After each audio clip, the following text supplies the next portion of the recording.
Skyler Howard and West Virginia sit just on the cusp of a top 25 ranking. Today, the unbeaten Mountaineers welcome border rival Maryland to Morgantown. And we welcome you to the AT&T Fox College Football pregame show. Welcome inside our Fox College Football studios here in Los Angeles. Rob Stone, Matt Leinart, Dave Wannstedt with you. Thanks for joining us here on FS2. The Maryland-West Virginia kickoff scheduled for 3:10 Eastern. That's in about 10 minutes' time.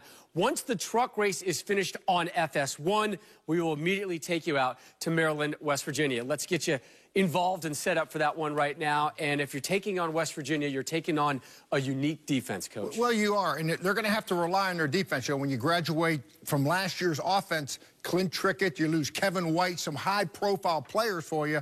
Your defense is going to have to pick up the load this year, as we say. And last year, they made a change. They went with Tony Gibson, longtime Rich Rodriguez assistant. He came in, he implemented the 3-3-5 defense. We talked about that, and they cut their, they went 7 points. They gave up 7 points less a game a year ago. So they established the foundation. This year, they're leading the Big 12 in scoring defense and leading the Big 12 in total defense. So defense right now is kind of where West Virginia is making We're not used to seeing that. Usually it's the offense. You're right. West Virginia. You're right. And I'll tell you what, with Maryland's quarterback, Caleb Rowe, getting the start again today, 5 interceptions so far, Rob, and 37 pass attempts. He has to do a better job protecting the football, especially against that 3-3-5 defense. I've played against it. It is difficult. They cannot afford to turn the ball over in this game and give it to Skyler Howard and the West Virginia offense. Taking a quick highlight right now on the 4th Saturday of the season, and a bit of a surprising result right now. Number 8 LSU and Leonard Fournette up 7 in the 3rd at Syracuse.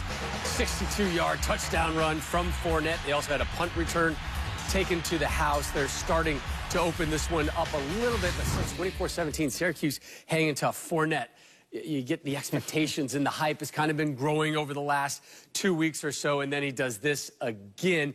Is he the Heisman frontrunner? I'd say right now he is, Coach, and I know you may disagree with me. Back-to-back 200-yard rushing games in the SEC. He's a great back, and when you talk about winning the Heisman Trophy, you have to win football games. They are so far. You know, they have to continue to win. Those moments, Coach, we talk about. He had some moments last week against Auburn that your jaw dropped. He's doing it again today against Syracuse. He's the most dominant football player right now in college football, in my opinion. Just because he has a vote for the Heisman doesn't mean he's the authority. And I like voting for quarterbacks. I like this guy. Well, you didn't mention it. What about Nick Chubb? You know what? Hey, how about your Cody Kessler from USC? I know they got beaten last week. 78% completion. My man Connor Cook from Michigan State. I mean, you know, he's putting up his 65% completion. I mean, Trevon Boykin. I love TCU. Trevon Boykin. He's my guy. He's my guy. Well, who's won? TCU and Trevon Boykin on Fox a little bit later today. They take on Texas Tech, Oregon, Utah. That one also on Fox. We remind you, Maryland, West Virginia, it's going to start right here on FS2. As soon as the race is over on FS1, we're immediately going to take our coverage over there. So hang with us for the next couple of minutes on FS2, and then FS1 will take over. Again, West Virginia unbeaten. They need to get through this game, and then it's 4 straight ranked opponents on their schedule. They need to get to 3-0 and then try and manage what's next on their schedule. For Maryland, sitting at 2-1, an underrated rivalry game right now. West Virginia and Maryland. We start on FS2. We move it over to FS1. Now out to the game. The two calling it for you, Justin Kutcher, Petros Papadakis. It is a great day for football here in Morgantown, West Virginia. 60,000 people expected here at Milan Puskar Stadium. A gold rush and a rivalry game. It's so big, Brad Paisley's in town getting them fired up. Welcome to FS1 College Football presented by Geico. And hello to everybody. Justin Kutcher alongside Petros Papadakis. And Petros, for West Virginia, a different type of quarterback this year under a Dana Holgorsen type team. Skyler Howard, he's a zone read guy. Yeah, you're used to seeing a Geno Smith type, right? Stands back there and really distributes the ball to skilled players. Skyler Howard is a little bit different. Now, he can throw the football, make no mistake. But this is a guy who's had a wacky route here to Morgantown.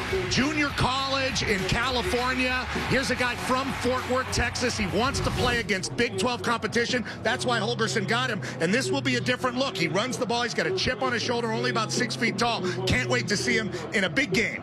As far as Maryland is concerned, Caleb Rowe, their quarterback, got the start last week, his first since 2013, will start again today. The problem for him, he has to go up against this West Virginia secondary. Yeah, this is a defensive look for the West Virginia Mountaineers team, and that's different for Dana Holgorsen. They have a great secondary, and Caleb Rowe is going to try to test him. He throws the ball down the field, a lot of arm talent. They say he can really spin it, but a quarter of his passes are either a pick or a touchdown. So feast or famine with this guy. That has a guy like Carl Joseph, the great safety, all Big 12 for West Virginia, drooling for a pick this afternoon. Well, this is a rivalry that goes back to 1919. West Virginia won last year. They're trying to make it back-to-back. The 52nd all-time meeting is next here on FS1.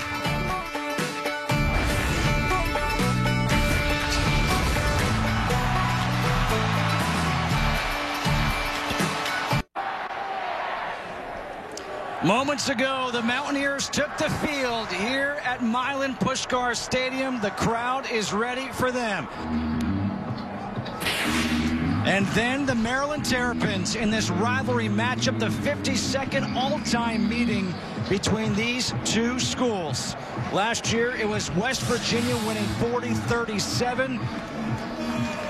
What do we have in store today? They first met back in 1919, but 2013, Petros, Dana Holgorsen says that loss, one of the worst, if not the worst, of his career. Yeah, 37-0. They really wore it out in the big stadium in Baltimore where the Ravens play. And Holgorsen has not forgotten it. They got the victory last year, but it's great to see this rivalry still being played, especially when the backyard brawl with West Virginia and Pitt is no longer played because of conference realignment. It's great to see these two teams from big conferences getting together. Holgorsen in his 5th year, Randy Edsall, the head coach of Maryland, in his 5th year as the head coach of the Terps. His 16th overall, spent time at UConn as well. You could not have a better day for football here in Morgantown. 76 degrees, barely any humidity. The sun was out, now some clouds in the sky. But they are ready for this because, really, if you think about it, for West Virginia, they're 2-0 on the season. They're coming off a bye week. They've beaten Liberty. They beat Georgia Southern. Now they get to play a school from the Big Ten in Maryland. They want to see what they're made of. Dana Holgorsen thinks he could have something special here with this Mountaineer team because they've always been known for offense, but this year it's defense that they make their mark. Well, they have that 3-3-5 going, obviously made famous by Rich Rod and Castile here in West Virginia, and they've gotten back to that with Tony Gibson, their defensive coordinator, and they better get it together fast. A couple of quick opponents that they took care of, but here you have Maryland, then you go to Oklahoma State, going to Baylor. It ramps up quickly for the Mountaineers. This will be a great test for them and for the Terps as well. West Virginia won the toss. They've elected to defer. Nick O'Toole will kick off for the Mountaineers. Back deep is one of the most dangerous return men in the country in William Likely, number 4. The wind blew the ball off the tee. Not that hard, geez. I didn't think it was that hard. Maybe it's all these fans just going crazy. They are excited. That Paisley was pretty good. I'm not even from here, and I have a little tear in my eye about West Virginia. The Gold Rush, 60,000 strong.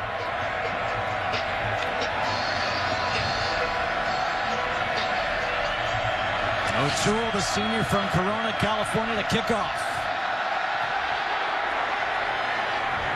Likely 6 yards deep in the end zone. He'll take a knee. How about 3 things you need to know when Maryland has the ball, P? Well, they've been up and down this year offensively, and they have been a lot of fun, but they can take the top off, and that's what makes them fun. Laverne Jacobs is one of those guys. They have a lot of talented, not very big wide receivers that they want to get down the field, but they also want to run the ball a little bit better. They've not had the balance they want, and that's basically up to Brandon Ross, who's going to run the ball. And for West Virginia, you talked about it. Georgia Southern, Liberty, prove it against somebody good. Develop your stars. Carl Joseph and the rest of this secondary going to have a chance to showcase themselves. Caleb Rowe in the shotgun. Brandon Ross is tailback on first down. Play action. Rowe, we talked about his arm strength, and there's the first pass broken up by K.J. Dillon. That secondary, Dillon, Carl Joseph, so dangerous. Well, you just said it right there, Justin. He's going to try to throw the ball down the field. Not a bad throw, not bad placement, but one of the better athletes on the West Virginia team, Dillon, able to get to that ball and whap it away. 297 yards last week, 4 touchdowns, 3 interceptions against USF. Brandon Ross takes the toss. Ross gets through and picks up 9 yards. Shaq Pettaway with the tackle. 3rd and 1, and they're going hurry up here. Kept by the quarterback, Rowe, and a flag on the play. There is no foul on the play. Delay of game warning. The center judge was not in position. Repeat 3rd down. Guess you can't go with a sneak now. Well, you could. Hang on. Pick my back. But K.J. Dillon's going to see it coming. And that's basically on the officials, so they're going to run it again. 3rd and 1 here for Maryland. Opening series of the game.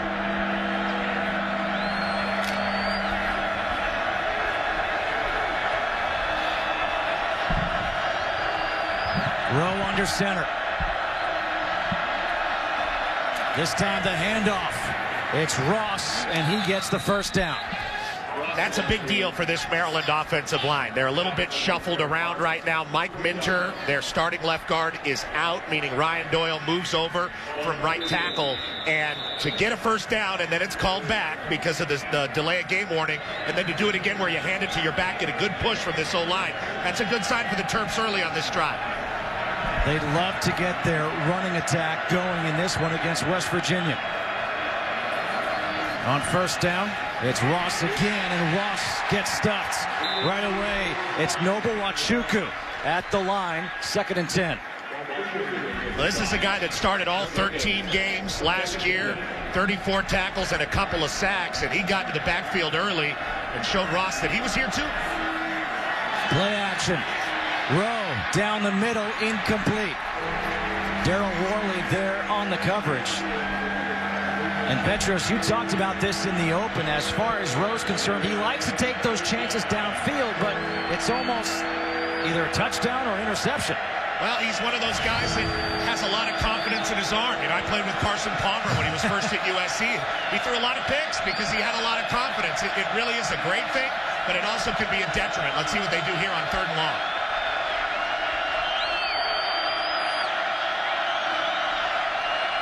On 3rd and 10. Rowe stepping up. He's got the opening. And he's got himself the first down as he crosses midfield up to the 47 of West Virginia. Picks up 15 on 3rd and 10. Well, Skyler Howard, I guess, is not the only quarterback that can use his legs. Rowe really takes his time and works through his progression. I like that. It makes the decision to tuck it when he sees the field, protects the ball, and gets out of bounds. Looking like an experienced quarterback in this game. Ty Johnson now in at tailback. Play action again. This time Rowe just throws it away, and that shows off his arm strength. And they want more of that. That's what offensive coordinator Mike Locksley wants. He wants a little bit more savvy from his quarterback. Tucking it and running there, getting out of bounds, protecting the football, throwing that one away where nobody could get it because he can't from that opposite hash. Right. That's a good sign for this quarterback. 2nd down and 10.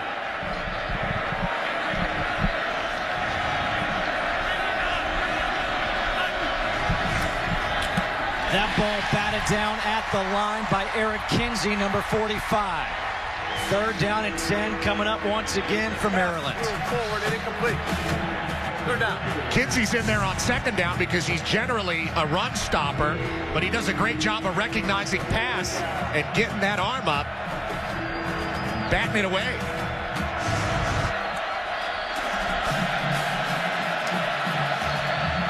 Two for 2 on 3rd downs on this drive are the Terps.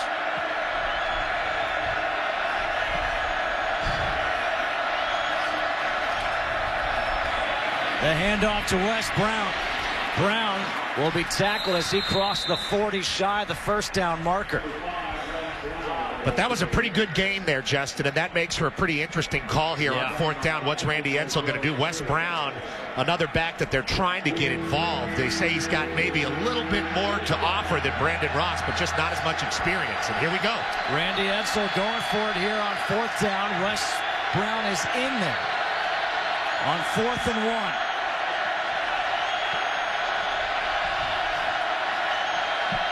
Rowe, the option pitch to Brown, and Brown gets knocked down at the 39. Carl Joseph there to deliver the hit.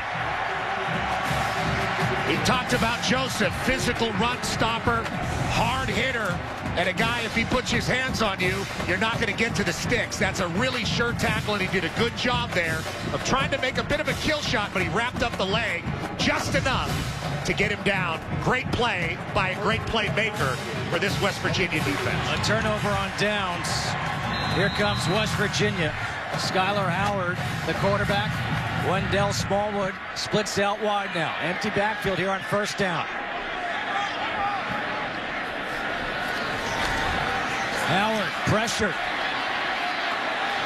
Trying to turn the corner. He does to pick up a couple of positive yards. How about the 3 things you need to know when West Virginia has the ball? Well, you just saw one of them right there with Howard running the ball. Create an identity. Who are you going to be offensively under Dana Holgorsen?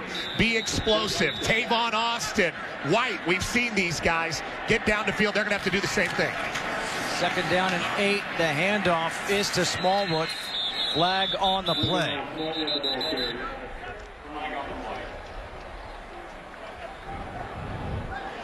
The referee is John O'Neill for today's game. Offside. Defense number 7. 5 yards from the previous spot. Repeat 2nd down.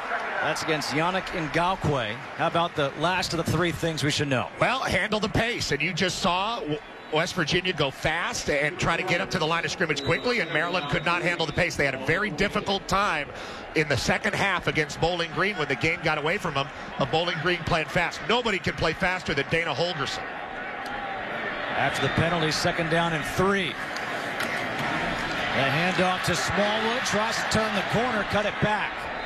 And Smallwood looks like he's got enough for that 1st down. Skylar Howard, the junior, JUCO transfer. A very accurate passer. Here on 1st down. Steps up, nobody's open, buys some time. Again, he tucks it and runs with it, and he gets hit hard right by the sideline by A.J. Hendy. 3 flags are thrown right along that sideline. And they're going to have to look at this as well. Quarterback on the sideline who can run, always a difficult play for a safety, but a very violent hit. The flag came out. I think they're going to call targeting.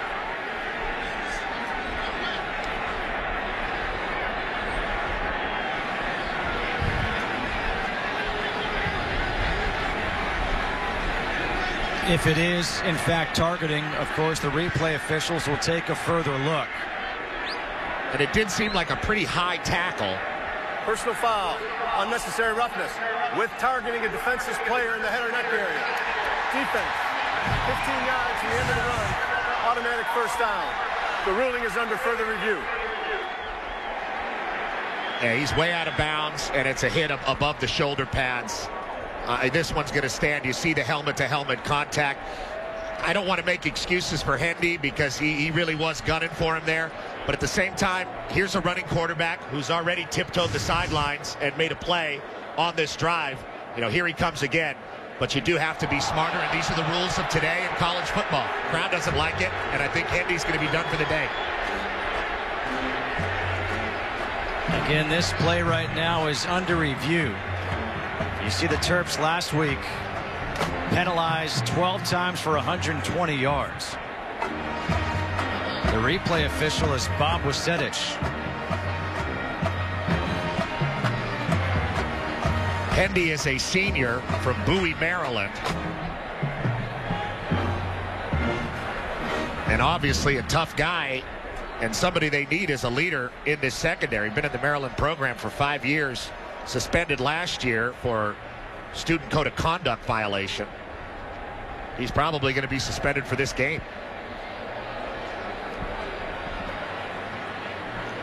First quarter, no score. West Virginia with the ball. The call, A.J. Hendy, a personal foul targeting. It looks like we're going to have our ruling. After further review, there was no foul for targeting. However, the unnecessary roughness will be enforced from the dead ball spot, automatic first down. And I agree with that, because if you see him, it looks like he hit around the shoulder pad area and his head snaps back. There was helmet to helmet. I didn't think his helmet touched his helmet. I think the helmets touched each other. But at the same time, I like the fact that they can relieve suspending a guy, but also enforce the penalty. Yes. And that's a nice rule change, and Hendy's going to stay in the game. I still saw the helmet-to-helmet contact there, and the quarterback was on the white, out of bounds. 1st and 10. The ball is now at the 27-yard line of Maryland. Russell Shell, the tailback. They give it to Shell, makes one guy miss. And then Shell gets wrapped up at the line of scrimmage, no gain.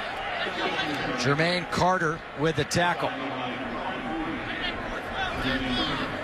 Jermaine Carter comes from an athletic family. Number 23, his cousins. I would take this guy to dunk contest. Vince Carter and Tracy McGrady. Shell finds the hole. And Shell will get tackled at the 23. Jalen Brooks able to drag him down. Looked like he pulled him down by the jersey.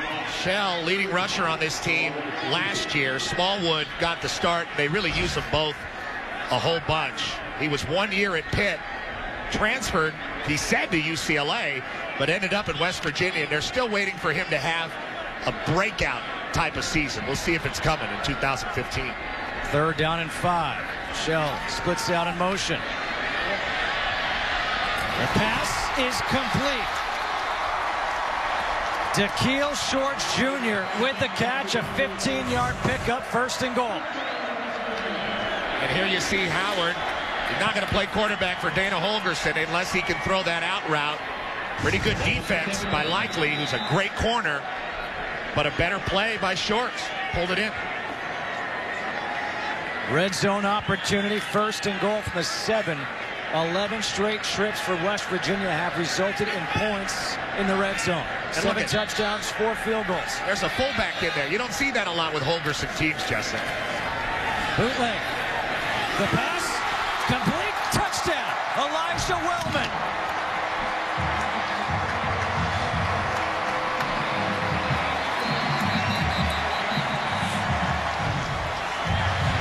There is a flag in the end zone, but a touchdown for Elijah Wellman. 7-yard pass from Skylar Howard.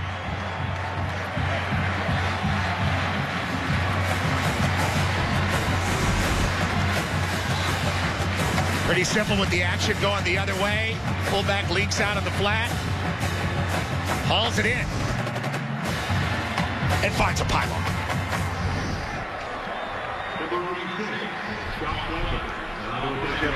After the play was over, dead ball, personal foul, number 78 on the scoring team.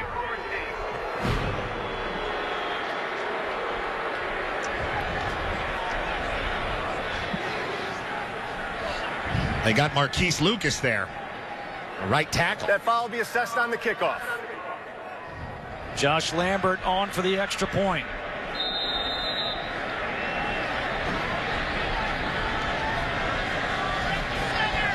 Lambert, a Grozer Award finalist last year, preseason All-American this year.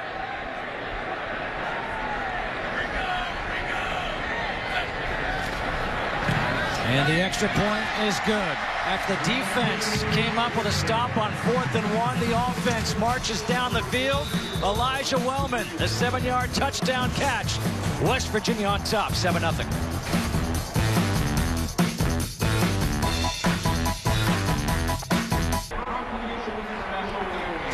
Welcome back to FS1 College Football presented by Geico. 7-0 West Virginia now on top of Maryland. A good opening scoring drive for them. Wellman, the 7-yard touchdown catch. But 7 plays, 51 yards. And Skyler Howard, we were told that he's pretty accurate. Did a pretty good job there. Remember the penalty now. Yep. Maryland's got one of the best kick returners in the country and Will Likely, and here he's standing on the 10-yard line with a 15-yard head start. This could be a very interesting return. Nick O'Toole to kick off. Likely from the 10, he bobbles it. And Likely gets wrapped up at the 16-yard line. Another flag on this play. Well, you're right. It could be interesting. Yeah, he dropped it. Yeah. He would have had a head start there, Justin. He was right on the 10, but he dropped it.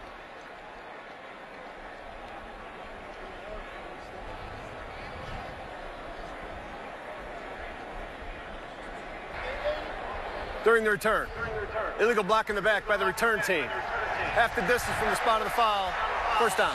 So you compound the mistake right there with that, but let's go back to that touchdown pass. Well, we talked about the fullback being in the game. That's not something you see a whole bunch from Dana Holgorsen, but Rochelle Shell is going to go with the zone action to the right, and the fullback is going to leak out there to the left.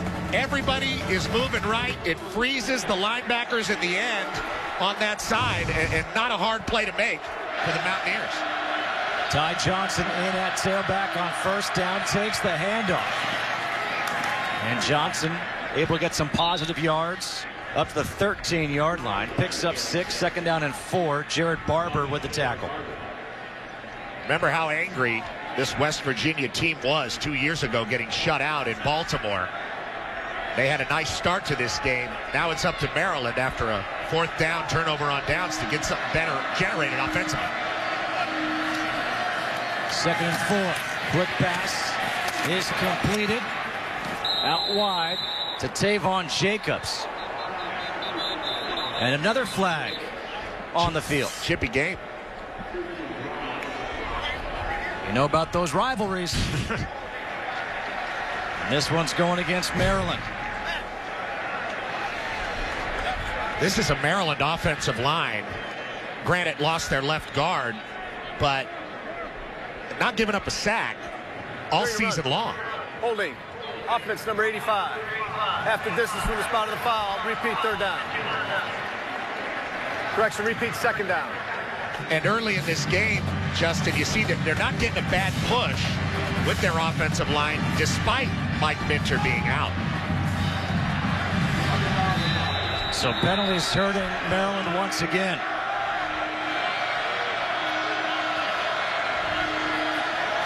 Second and 9. Swinging out, incomplete for Ty Johnson. It was a forward pass.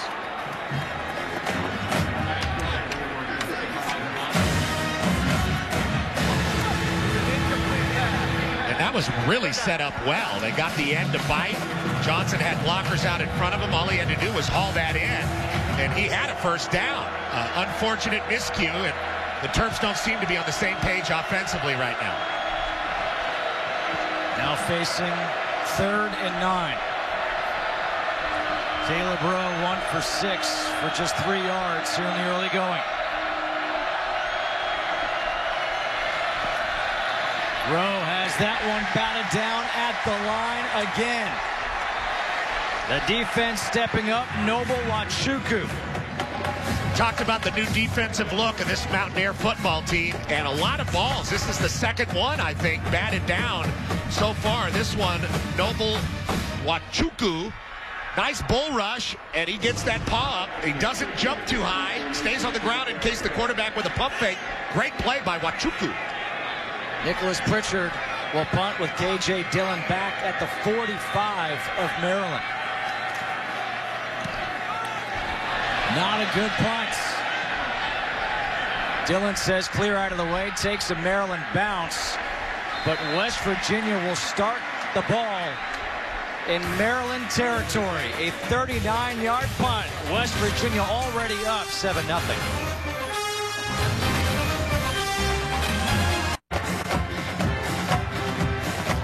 Keith Dudzinski and his defense will have a tough task right now. Starting at the 47-yard line of Maryland is West Virginia, already leading 7-0. Wendell Smallwood in at tailback. On first down, it is the handoff to Smallwood. Look at him break through as he picks up the first down. Up to the 36-yard line, 11-yard run. Sean Davis with the tackle. Smallwood is not a big guy, but look how he whittles his way, no pun intended with the wood there, through the mesh, right through the contact zone, and a nice gain on first down. Stepping up, taking the shot, and there it is, complete to Shentel Gibson. Gibson diving.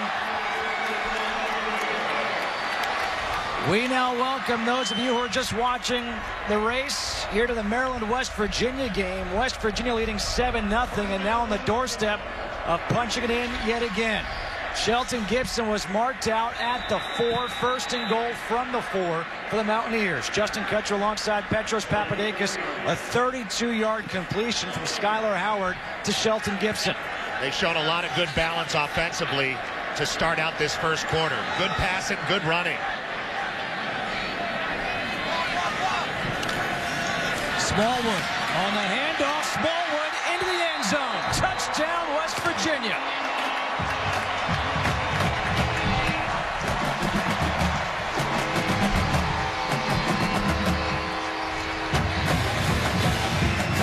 A 4-yard touchdown run for Smallwood, his 4th rushing touchdown of the season. Watch the fullback who just scored a touchdown. The last touchdown, Wellman with a big block on Avery Thompson, the linebacker, that really sprung Smallwood into the end zone. Really impressive point of attack blocking by a fullback for a Dana Holgorsen offense. What's going on out here in Morgantown? It's bizarro world. Josh Lambert on for the extra point.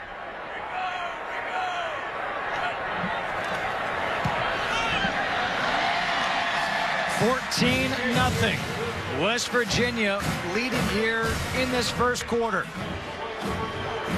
The Mountaineers came up with a stop on 4th and 1 on the first series of the game, and then the offense took over. A touchdown pass from Howard to Elijah Wellman, 7 yards out.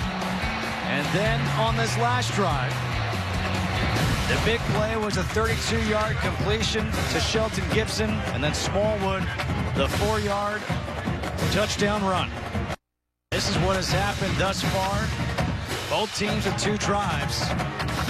Maryland looked a lot better offensively starting out the game. Their last drive was a bit of a dud, and they're going to have to find their bearings here in a very tough environment. They're going to play in a lot of tough environments this year.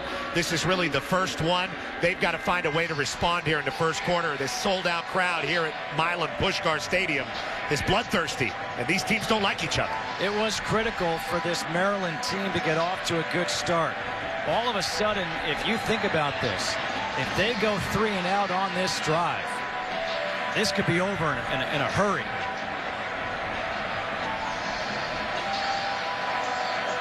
O'Toole to kick off.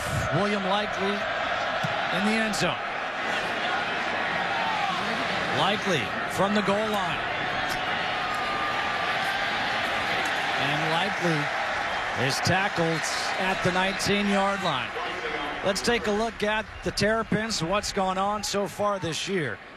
For Randy Edsall, the Terps, they open the season with a victory over Richmond, 37 unanswered in that second quarter. But then this is where the bad things happened. A loss to Bowling Green, outscored 28-7 in that 4th quarter.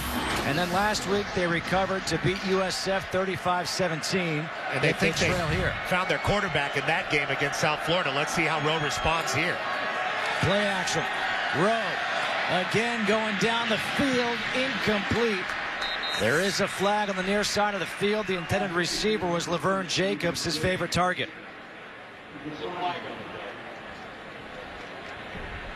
And it's going against Maryland.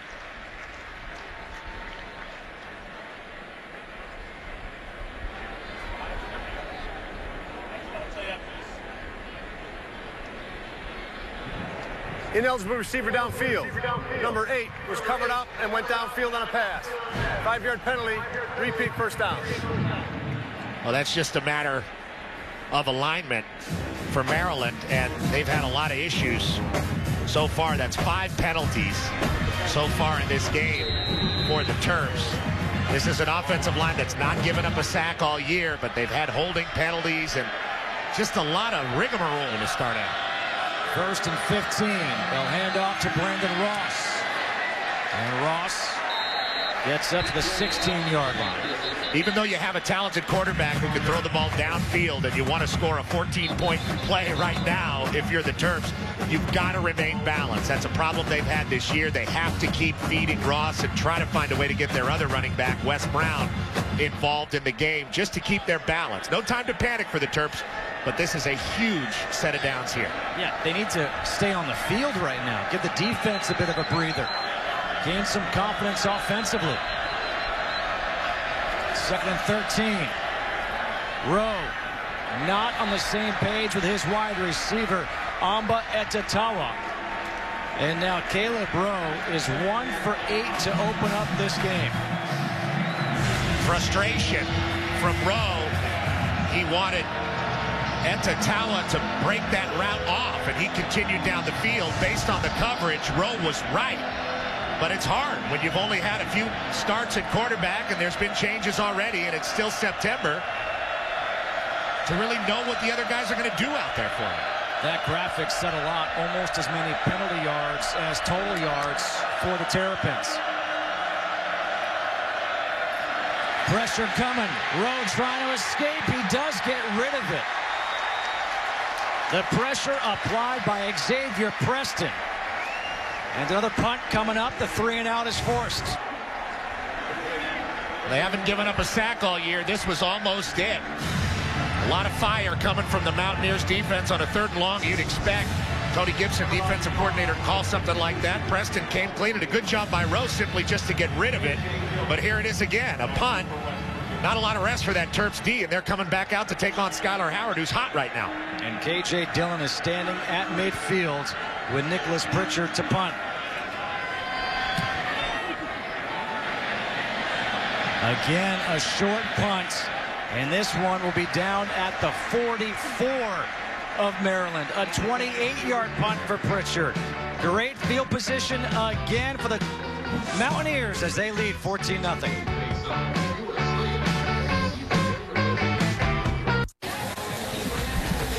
Just some salt and pepper, put it on the grill, and you'll have a good steak. Keep it simple. 14-0. West Virginia leading Maryland here in the 1st quarter. How about the Mountaineers? They opened the season with a blowout over Georgia Southern, 44-0. And then they played Liberty. It was another easy one for them, 41-17. Now leading 14-0. Great field position again. The 44-yard line of Maryland. Russell Shell, Elijah Wellman in the backfield to open up this drive. A handoff to Shell, and he gets back to the line of scrimmage. Quentin Jefferson with the tackle. You saw that graphic. It goes to show you, I mean, here's West Virginia.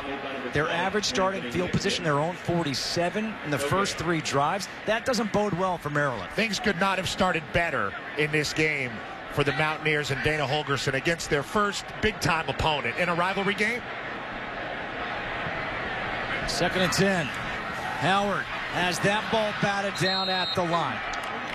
Getting a hand on it was number 37, Avery Thompson. How about our Built Ford Tough keys to the game? Well, first and foremost, Maryland's got to find a way to get ramped up. They got to go to Ohio State. They got to go to Michigan State. Howard throws, completes the pass. Durant, 1st down up to the 29, a 15-yard completion. Durant's a guy with top-off speed, so he had a lot of cushion there in the coverage. Good job coming back to the football, and the Mountaineers are going fast.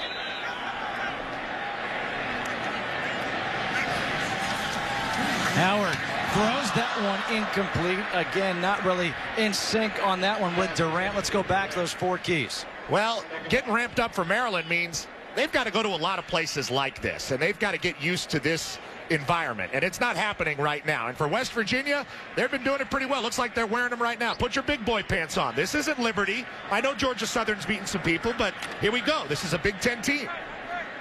A team out of a Power 5 conference school. 2nd down and 10. Shell in the backfield. Howard dancing around, throws, Shell wide open. He's got the first down, makes one guy miss, keeps those legs turning. And Russell Shell is down at the 13, a 16-yard pickup. Anthony Nixon with a tackle. Well, this play ended up going to Shell here, and you're going to see him, but he also had Javon Durant on a drive route. You're going to see him coming across the screen clean. That was a touchdown throw as well. Empty backfield. It's kept by the quarterback, Skyler Howard. Tackled right away by Roman Braglio. Picks up 1.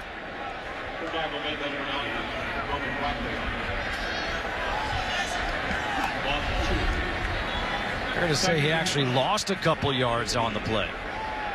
And there you see Keith Dudzinski, the defensive coordinator for Maryland, and they're confused right now. There's a lot of holes in this defense and a lot of options for Skyler Howard right now. 2nd down and 12. Smallwood now in the backfield.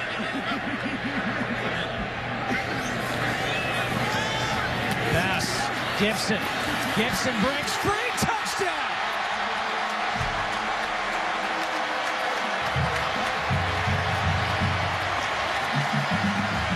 Shelton Gibson with his 3rd touchdown of the season. Has one in each of the first 3 games. This time a 15-yarder. By the way, how about that burst of speed? Yeah, he's fast. They say he's the fastest guy on the team, and compare him a lot to former wide receiver here, Tavon Austin, who's one of the most impressive players I've ever seen, especially in this stadium. He did a good job there setting up his blocks and being patient after making the catch. Nifty move to the end zone. Josh Lambert on for his 3rd extra point of the quarter.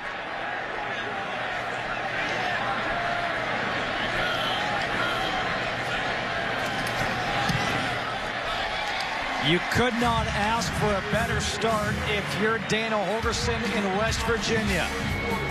3 drives, 3 touchdowns. This time, Shelton Gibson from 15 yards. It's 21-0 Mountaineers.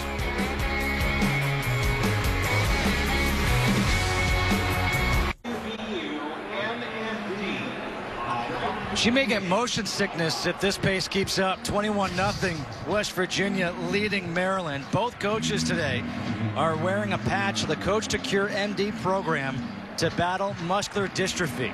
Coached across the country wearing these, trying to raise money. It's already raised over $1 million.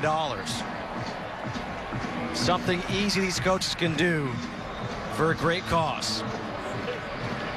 Shelton Gibson, 15-yard touchdown catch. Look at that note right there. 3 for 3 in the red zone today.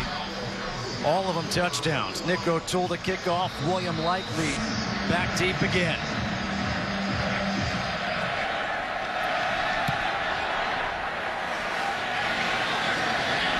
Likely will take a knee, and Maryland will start at the 25-yard line.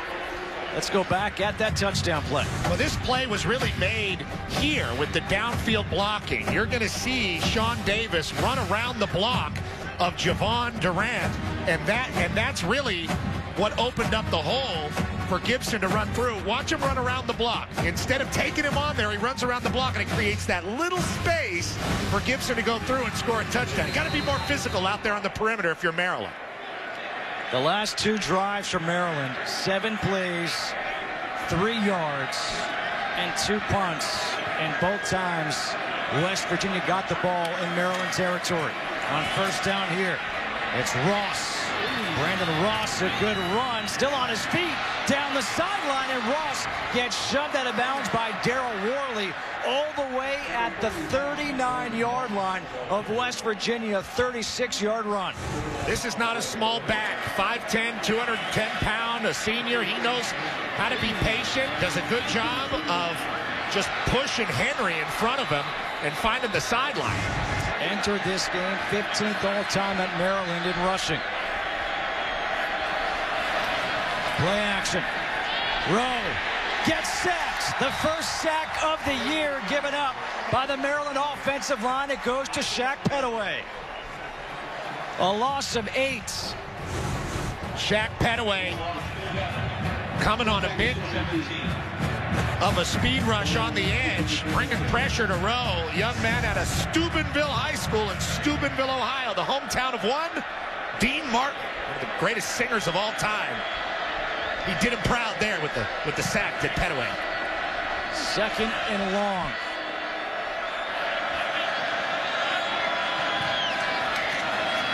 A handoff to Ross. Ross still moving that pile.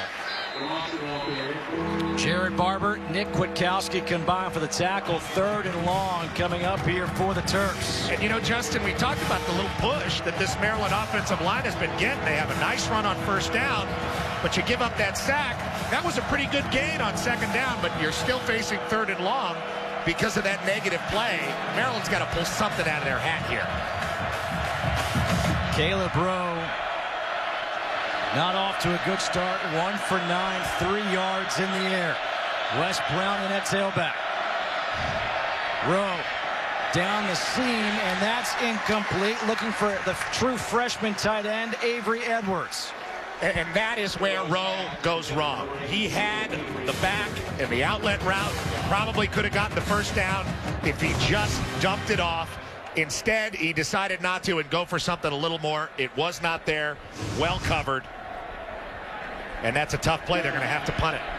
Now Brad Craddock is on to punt with K.J. Dillon at his own 10. So a couple of bad punts for Nicholas Pritchard.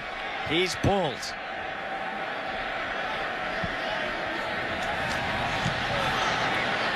Craddock gets the punt off. A good one inside the 10. And this will be down around the 7-yard line of West Virginia. Well, West Virginia for so long has been known for their offense, but it's their defense that's really been impressive this year. They don't look like a finesse team right now. Wachuku with the big play, a lot of physical violence on the perimeter, and they are doing something that other people haven't been able to do to Maryland so far this year, which is get to Caleb Rowe and sack him. The personality of this West Virginia team is changing, and a big part of it is that man, Tony Gibson, the defensive coordinator. His 2nd season was an assistant at Michigan, Pitt, Arizona, before he really came with Rich Rod, and he's one of those 3-3-5 guys, and it's a great fit for the offense they run here. On 1st down, Smallwood up the middle. Wendell Smallwood with a big run on 1st down. He goes all the way to the 29, a 22-yard run. Davis and Hendy combine for the tackle. Well, when you've had success throwing the ball and getting out to the perimeter, the run lanes become a little bit more vertical when you decide to use them, and that was a really nice crease that Smallwood could get through. I like the way he runs through the contact zone. It's Smallwood again. You know, we thought one of the keys in this game was to get Smallwood in rhythm. And so far with the running game, they're doing it combining with the passing game. It's a balanced attack for West Virginia. 2nd down and 7. Dana Holgorsen calling the shots. And he's a guy who's got a lot of confidence in his offensive ability. What's interesting is their ability to maintain an identity while doing so many different things.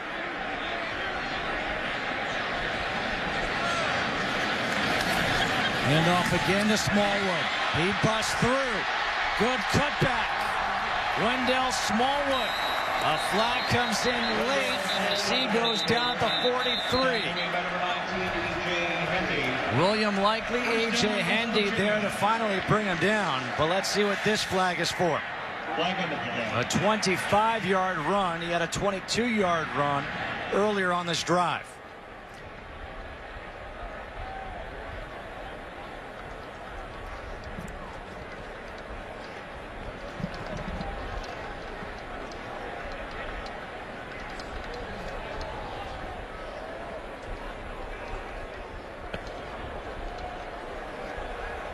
Still waiting for the call from John O'Neill.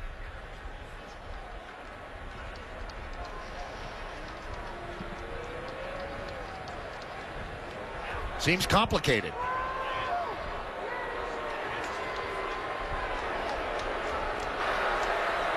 Personal foul, face mask, number 4 on the offense. 15 yards from the end of the run. The line to gain was achieved. 1st down. Well, Smallwood with the straight arm, and he gets a full handful of A.J. Hendy's face mask. And as a former running back, I'm going to say that's okay. But it's obviously not. You can't do that. You can't hold it that long. The flag is going to come out. They still get a first down on the play, and still a nice run by Smallwood and a great lead block by the fullback. Not just for the red zone, I guess. Elijah Wellman still out there. Russell Shell now in at tailback. Play action. Howard forced out of the pocket. And Howard will just throw this one away. A good, smart play by Skyler Howard. He threw it to Brad Paisley up there in the stand. He really got it out there. Quarterback was outside the pocket. Ball crossed the line of scrimmage. Speaking of Brad Paisley, we'll talk with him at halftime. Performed Country Roads. That was good. That was awesome. I'm from L.A. and I thought it was good. You know, I'm not much of a country guy, but I was. See, I live in Charlotte now, so you knew I was excited. It was emotional for me.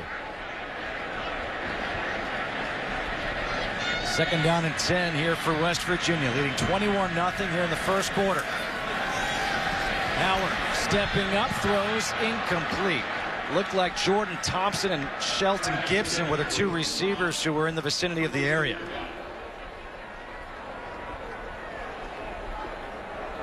Third and 10 here for West Virginia.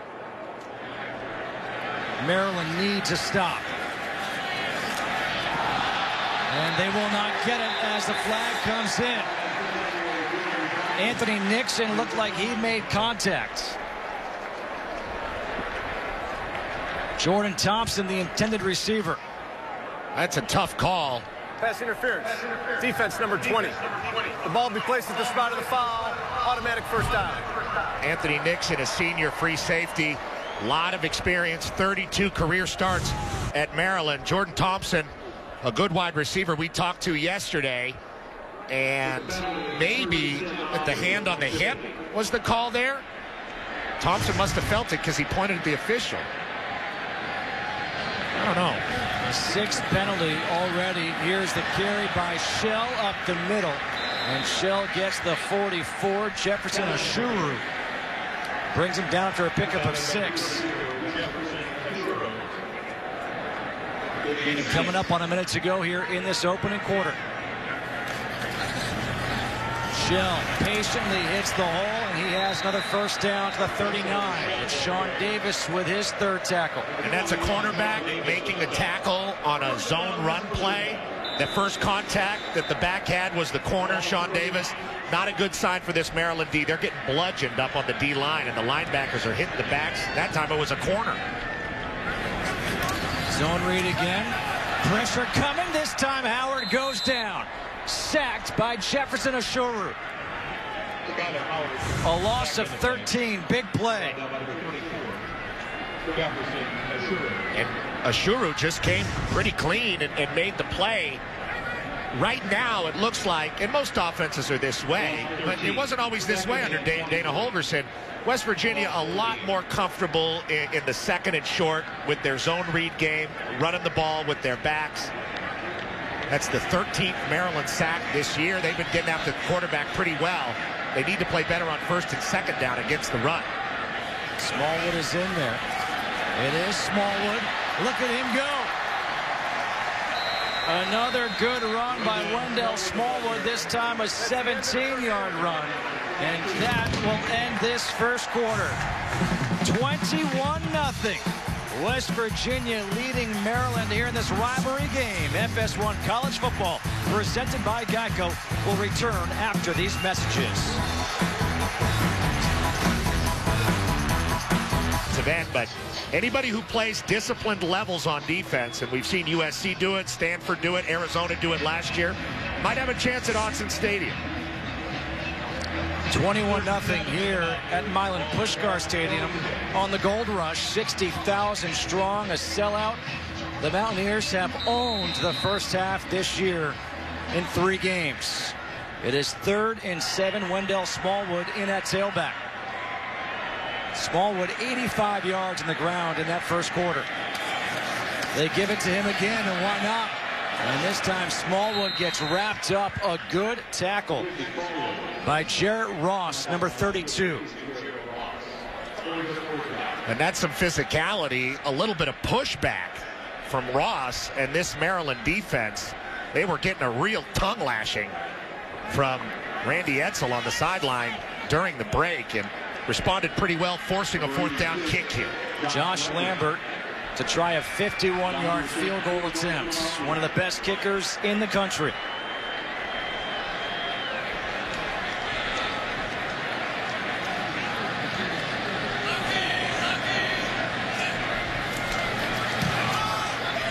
From 51, it is no good. Could not draw it in. A missed field goal for Lambert. Something positive for Maryland. What can they do on offense when they come back?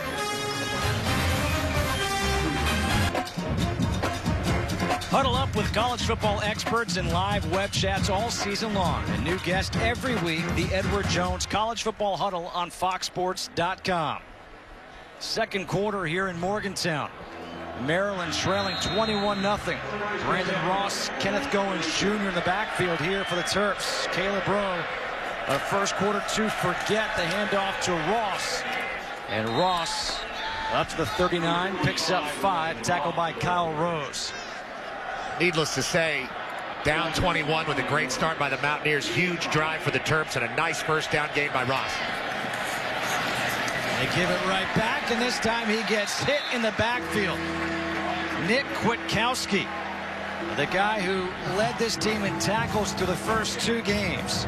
Led them last year in tackles with 103, has 2 in this one. Bethel Park, Pennsylvania, kind of the heartbeat of this D. The second that Brandon Ross turned his back to the line of scrimmage trying to make a move, Kwiatkowski hammered him right in the small of the back. That's a physical linebacker. 3rd and 5. Wes Brown in on 3rd down again.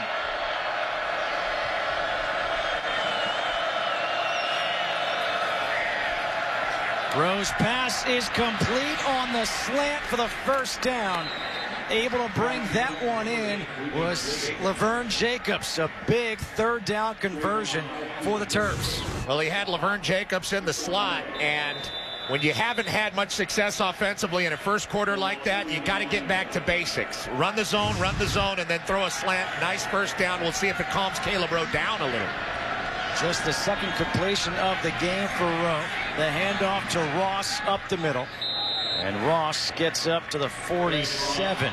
Shaq Bedaway there for the stop. A 5-yard pickup for Brandon Ross. 2nd down and 5 here for Maryland. And this is important when you get those 5-yard gains on first down. Makes the playbook a lot bigger for 2nd down, especially with a quarterback who hasn't played a whole bunch, didn't start the year as the starter. Bodes well for him. They dump it out to Johnson, too far out in front. The pressure was coming yet again from West Virginia. Now, if that's a throw to a wide receiver, he can go make that play. But if you're throwing it to a running back on that kind, unless it's Marshall Faulk or something, it's got to be right on his chest, 1 foot in front of the numbers. That's on Caleb Rowe. Wes Brown in on 3rd and 5. They just converted moments ago. 3 for 7 on 3rd down so far today. Rowe taking the shot down the field, incomplete, was looking for Jacobs. Caleb Rowe is now 2 for 13 for 13 yards. And we were told in the meeting yesterday that if that quarterback drops back 7 steps and throws it down the field, he's going to get hit. And he's been taking licks all afternoon from this West Virginia D.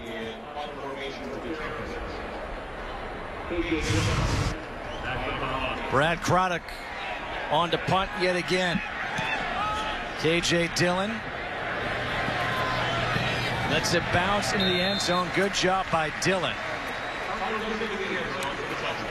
It'll be West Virginia ball when we come back. You think Smallwood might get it? He's already got 87 yards on the ground today.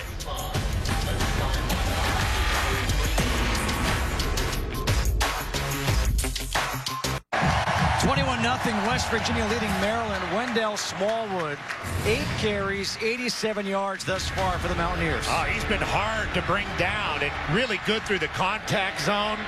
Pretty big back, 5'11", 202 pounds, and getting his upper body involved when people come to tackle him.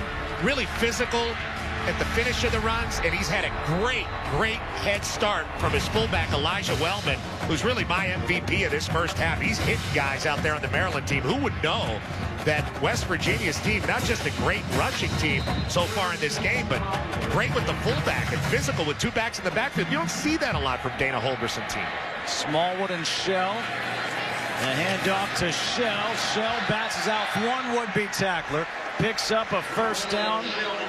A 14-yard run. A.J. Hendy finally bringing them down. And we were told we were going to see both tailbacks in the backfield at the same time. That was Shell and Smallwood. Usually it's just one of those guys taking the carry. Now Shell splits out. In the pocket, thrown over the middle, completes the pass. Bouncing off one defender again is Shorts, and he's got a first down up to the 49 of Maryland. And now that's 7 completions for Skyler Howard to 5 different receivers. They're doing a good job of distributing the ball to a lot of their playmakers. Skyler Howard whips it out quickly. Devontae Mathis.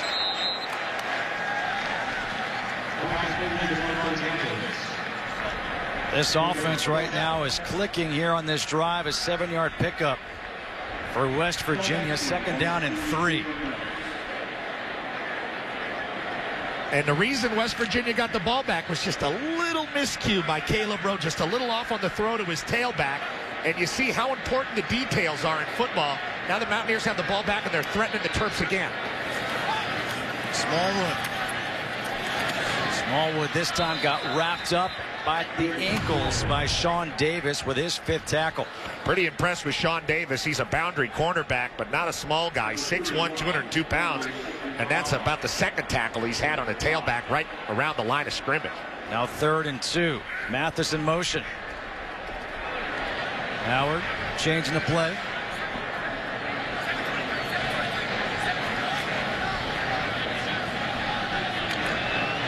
On 3rd and 2. Howard taking a shot towards the end zone. Touchdown!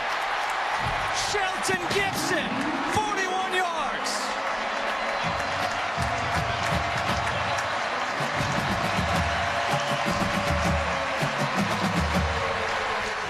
We were told Skyler Howard can throw it. What a beautiful pass this was. And this is up against one of the best corners in the Big Ten, Will Likely. Howard really led and put the ball out there, not afraid of the speed. The cheerleader goes down too. Terrible. Hopefully the cheerleader's okay. I hope so. Josh Lambert on for the extra point.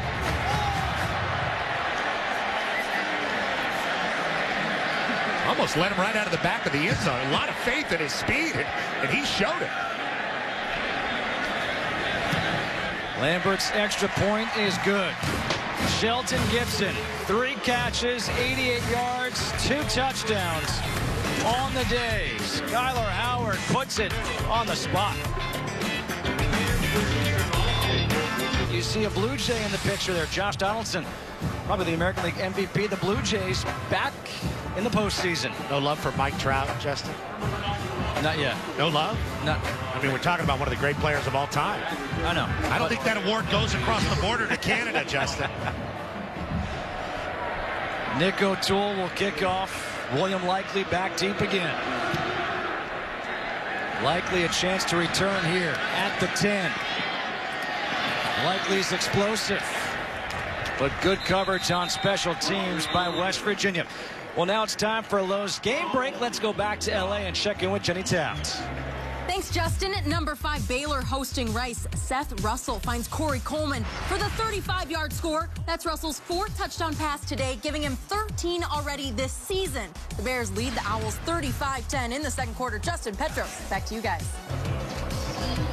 Well, here in Morgantown, it has been all Mountaineers thus far.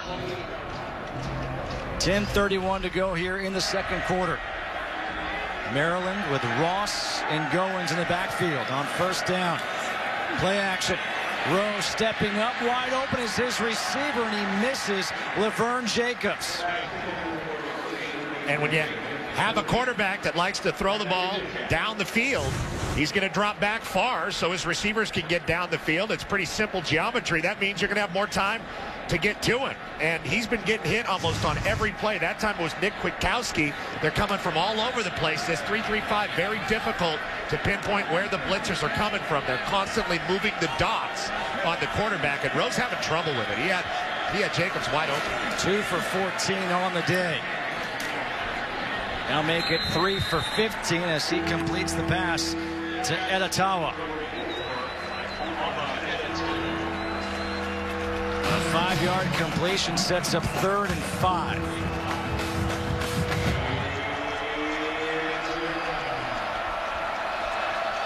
Ty Johnson stays in at tailback here on 3rd down. Usually we see Wes Brown in this position. Rowe throws low. And a punt coming up for Maryland. Jared Barber once again applying the pressure. And if you're Maryland on the sideline, if you're a fan watching at home, you're thinking something's got to happen. 3 for 16 for 18 yards for Caleb Rowe today. The 5th punt of this first half, and now Nicholas Pritchard is back in to punt. Pritchard had a couple of poor punts early. Now punting with the win, gets a good one. Dillon at the 25. KJ Dillon gets run out as he crosses the 35 at the 36-yard line. 28-0. The Mountaineers leading this in the border war. Go. Here, a gold rush at Milan Puskar Stadium in Morgantown, West Virginia. And I guess the Mountaineers like playing in front of all this gold. They lead 28-0. Shelton Gibson this season, look at that. 6 catches of at least 20 yards. 2 of them in today's game. He's also got a couple of touchdowns. On 1st down, the handoff to Smallwood. Smallwood's done a good job hitting the hole here today and getting those positive yards. And he's doing it with a lead guy. Elijah Wellman came across the formation there and led through beautifully. This 2-back system working well. This time he gets wrapped up as he hits the line. Brett Kolka with the tackle, setting up 3rd down. And a couple yards to go. Gibson and Smallwood, the leaders. 1 receiving, 1 rushing. Elijah Wellman, the tailback. The throw on 3rd down is incomplete, looking for Smallwood. And Smallwood with the ball behind him, he got hit in the back. That could not feel good. Yeah, they were trying a little Texas route for the running back, and usually that Mike Backer or whoever's got the middle of the field responsibility there clears out. There's the ball, and kind of an ill-advised throw with 2 guys in the vicinity from Skylar Howard, and not a bad stand by this Maryland defense, you know, trying to get something positive going to get their offense involved. The first punt of the day, the first return for Likely, but we will not get a chance to return it. This one goes into the end zone for a touchback. Coming up, it's a State Farm FS1 College Football Halftime Show with Rob Stone, Dave Wannstedt, and Matt Leinart in Los Angeles. LSU's on the road at Syracuse. How about Michigan against BYU at home, just annihilating them? And of course, we've got a special interview with 3-time Grammy Award winner Brad Paisley, who sang Country Roads prior to the game in front of the sold-out crowd. I mean, I don't know if it would have been better if it was John Denver. It was really good. Caleb Rowe on 1st down. He finds Laverne Jacobs, and Jacobs is going to be taken down for a loss by KJ Dillon, a loss of 5. And these are tough calls. The last 2 first downs to start drives. Maryland has opted to throw the ball, even though they're getting a pretty good push with Brandon Ross running it. And here they are, 2nd down, way behind the chains. Rowe taking the shot down the field, and this one, it is picked off. Terrell Chestnut. They said if he threw it up, they were going to be there. Chestnut was there. This is a guy who's battled through a lot of injuries at West Virginia, a shoulder and an ACL. Takes a nice bail approach. He's got great position and makes that pick. I'm not sure why the ball was ever really thrown. Nobody was open. That was Malcolm Colmer out there. Didn't really expect to see the ball coming. Rowe must have saw something that he didn't see right after the snap. And that ball is picked off, and everything going wrong for this Maryland offense, in particular, the junior quarterback, Caleb Rowe. He's on the phone right now saying what he saw. Skyler Howard back on the field. Dumps one off. Shelton Gibson. Room to run. And Shelton Gibson down to the 32-yard line. A.J. Hendy with a 7th tackle, a 16-yard pickup. You know, we talked about this team finding an offensive identity against a good opponent, West Virginia. And so far, that offensive identity, Justin, has been balanced. You know, they've been able to do everything. It's kept by Howard on the beautiful zone read. This is what we talked about in the open, a different style quarterback for West Virginia, and Skyler Howard did that perfectly. And they have not needed his legs so far. That's a nice little mesh with the back, and he finds his way, protects the ball at the end of the run. Now 2nd and 1, swinging out wide, Durant. And Durant gets stopped by William Likely. Now, Will Likely doesn't the first down. He struggled in this game. The great cornerback, William Likely, 5'7", 175-pound junior out of Belle Glades, Florida. This is an all Big Ten performer, and he's a great returner. He's already dropped one of those. He got burned on a touchdown by Gibson. Empty backfield. Howard up the middle. Skyler Howard inside the 10, down to the 8. Another first down, a 13-yard run for him. The first time we're seeing him use his legs. You might see more of this with the Big 12 starts. This was a called quarterback draw because the center you see is headhunting after a couple seconds of a pass set. Really nice call and a good feel by Dana Holgorsen. And here's the fullback back in the game. Shell with Elijah Wellman, the fullback.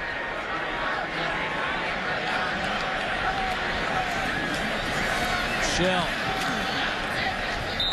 maybe gets a yard. Jalen Brooks was right there. Number 43, Jalen Brooks is stopped for Maryland. 6:40 to go here in this first half. 28-0. West Virginia trying to add to its lead. William Likely, the great return man, a good corner as well. But having himself a game he'd like to maybe forget. Look at this discrepancy in total yards.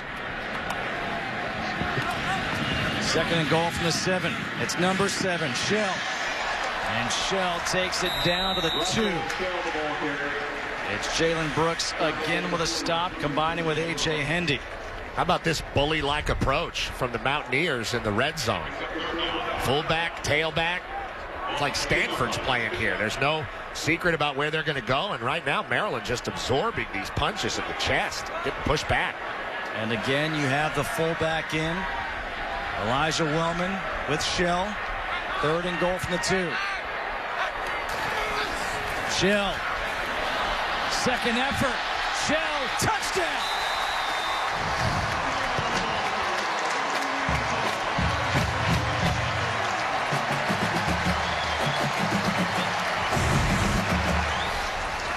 Well, he's going to get rejected by the 3 technique. Quentin Jefferson right at the point of attack in the A gap, and a great job by Jefferson, you know, trying to wrap him up, and he's got an O-lineman hanging on him.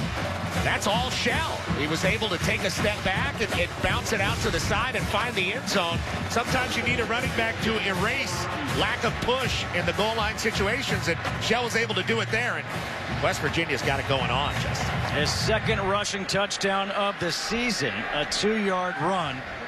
Josh Lambert on to make it 35-0. Dana Holgorsen said the loss in 2013 was the worst of his career, 37-0. His team leads 35-0 in the 2nd quarter.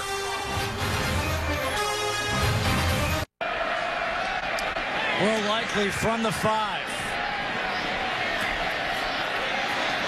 And Likely gets out to the 25-yard line. And that's where Maryland will start, trailing by 35.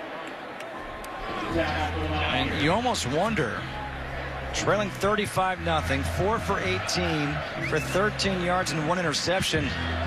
Will we maybe see a quarterback change for Maryland at some point? It's certainly a fair question right now. You got Perry Hills, who started the season. He's not listed as their second quarterback. Right now, the second quarterback is number 18. You see there with the red hat on, Dax Garman. If you recognize that name, he played at Oklahoma State. He's a graduate transfer from there. He's one of Gundy's guys for a while. On first down, the pass is complete to Avery Edwards, the true freshman tight end. A first down as they pick up 10 on first. You know, the question right now at this point in the second quarter, where this game is really seemingly gotten away from Maryland, is where's the balance offensively, and how simple do you have to make things, and how good is this West Virginia D, really? Ross up the middle. Up to the 40, gets 4, second down and 6. What you also have to wonder, with 5 minutes to go here in the first half, down by 35, you know, people will say, well, you got to throw the ball because you got to score quickly. But I almost wonder if, hey, let's just see if Maryland can get something going offensively, keep a balanced attack, and prepare for that Big Ten season. First downs. On 2nd and 6, it's Ross again.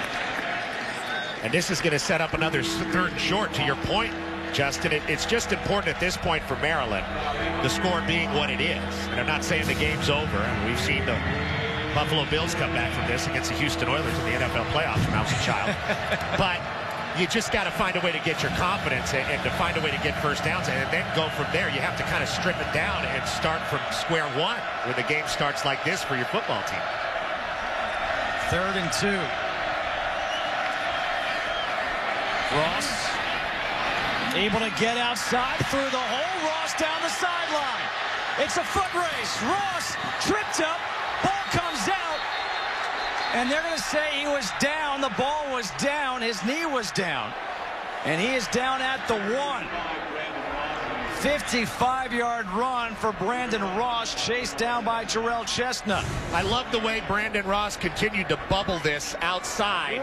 Here's the end of the play. Knee down. Ooh. 1.5 yard line. Pretty close there. They just showed the replay here. That ball looks out, Justin, and that is a terrible break. The ruling of runner down before the ball came out. The ruling on the field, remember, is that the runner was down. So it's going to have to be conclusive evidence, and right before that knee went down, it did look like the ball came out as he tried to stretch it. And went through the end zone. Touchback. That's going to be West Virginia ball if they do end up reversing the call. It was a great run by Ross. Up until this point, the right knee is what you're going to want to see, and it's down, but the ball is out before that. And at this point, if you're a Maryland person, you say, bad luck today in Morgantown.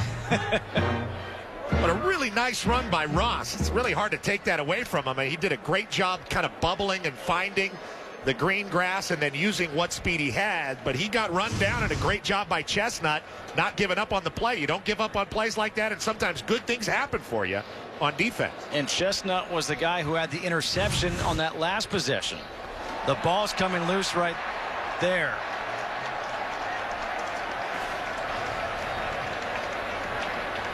Well, stranger things have happened. We disagreed a little earlier in the game on the helmet-to-helmet contact, and they ended up not calling targeting on that one after a replay. Let's see the direction this one goes in. But my guess, which I think you and I disagreed on that one as well. You and I did, yeah. That's what I meant when we said we, but I think this one's going to go against the Terps. The runner lost possession of the ball before he was down. The ball was fumbled forward through the end zone. The result of the play is a touchback.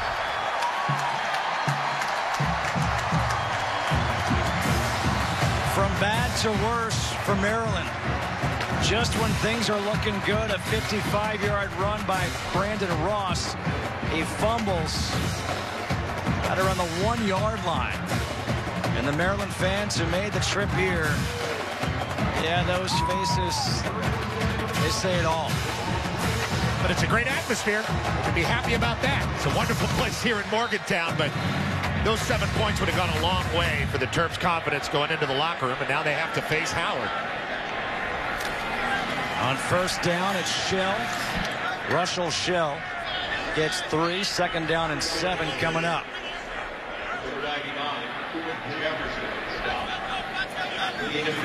Empty backfield here for Skyler Howard. Both running backs are in. Shell and Smallwood split out wide. Howard with time dumps it off to Smallwood. And Smallwood has the first down up to the 36-yard line. Interesting play call there by Dana Holgorsen. Empty backfield. Everybody pushes their way down the field except for Smallwood, who comes across the formation on a drag route. Wide open. Pretty easy throw for Skyler Howard. They really have their entire offense working in the right direction in Morgantown today. Wendell Smallwood. Now the tailback.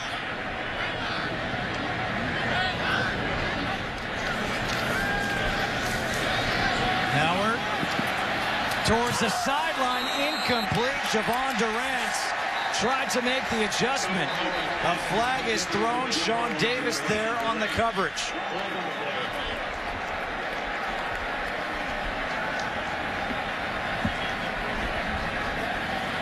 That's interference. Defense number 21. 15 yards from the previous spot. Automatic first down. They got Sean Davis, the physical corner, out there. Number 21, you're going to see him in his coverage. Good position, but then he has to turn his hips around. With the penalty, 1st and 10 Mountaineers. Durant did a good job getting his body around in a position to make the play. Pretty emotional coach on the sideline, Dana Holgorsen. He's always fun to watch. 7th penalty, 65 yards for Maryland.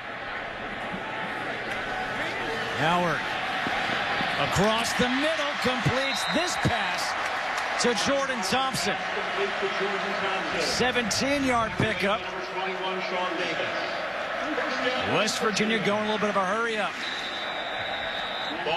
Really good throw. That's a good throw. That's the most impressive throw I've seen from Skyler Howard, other than the long touchdown to Gibson early in the game. He really threaded the needle there to Thompson. Thompson made the catch and then protected himself. 1st and 10 from the 32. Smallwood gets stood up at the 29. 3-yard pickup.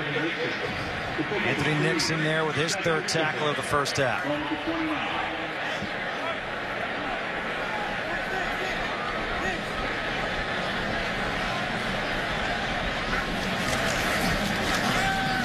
The pass deflected, picked off. Nixon. Anthony Nixon gets run out at the 29-yard line. The first turnover of the game for West Virginia as that ball was deflected in the air. With Sean Davis, the corner there on Durant, they've been battling all day. Just got a pass interference call against him, against the same receiver. That ball behind Durant enabled Davis to get a hand on it and popped it up. Little tip drill action for Anthony Nixon, who did a good job catching it at its highest point, protected the ball, and some positivity for Maryland, not giving up points. So the first turnover for the Mountaineers. Delayed handoff. Ty Johnson. And Johnson doesn't have much. Coming up, it's a State Farm FS1 college football halftime show. Michigan State number 2 in the land, looking to stay unbeaten. They beat Oregon. Oregon, of course, on Fox tonight against Utah. Play action. That is a picked off. It is KJ Dillon. Picked off at the 39. Dillon out of Apopka, Florida, the senior, doing a great job. But they're not even looking for the ball. Nobody got their head around on this play to find that ball. Dillon was the only one really going after it. Might have trapped it. Does he have control?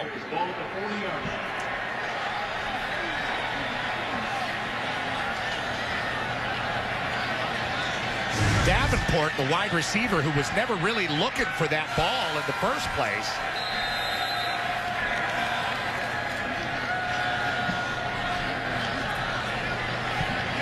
Looks like we're going to play. First down from the 40 for West Virginia. Shell.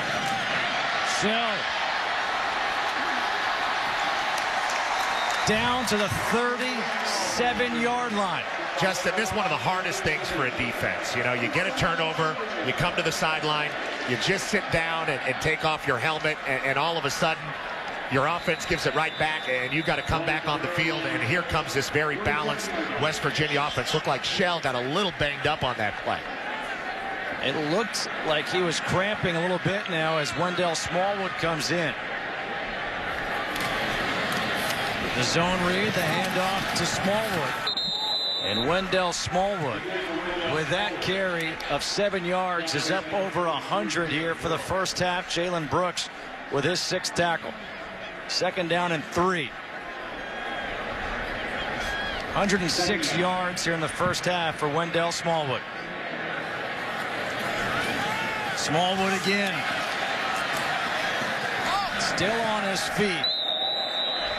Down to the 21, A.J. Hendy with the stop, a pickup of 9, 2nd and 1. And he's saying he's not tired. Wendell Smallwood, a player we got to meet with yesterday, a great smile and a lot of confidence. And I like what this West Virginia offense is doing. Obviously, they're playing very well in this game, but they're not putting everything on Skylar Howard. It's been the fullback, the tailback. They've got a lot of guys involved. Howard, pressure coming. Howard runs out of bounds. Got a nice block as his receiver, Dakeel Shorts, came back to block for him. Stops the clock with 19 seconds. Listen to this. There is a flag down on the field. Well, they might be calling him a defenseless player. Jermaine Carter, the one that got hit by Shorts. Don't forget, coming up at halftime, our exclusive interview with Brad Paisley, the 3-time Grammy Award country music superstar. We'll talk with him at half. I wish you would have brought your country hat for that, Justin. Personal foul. Offense number 6. 15 yards from the end of the run. Repeat first down. So much for that nice block by Dakeel Shorts. They don't like you cracking back on guys like they used to. When you get a guy like that, they're going to call it. It's about protecting players and the new college football, and he lowered his shoulder and hit him around the jaw. In my day, that's a great block. It's 15 yards. I think in today it's still a great block. I mean, it wasn't like he was defenseless.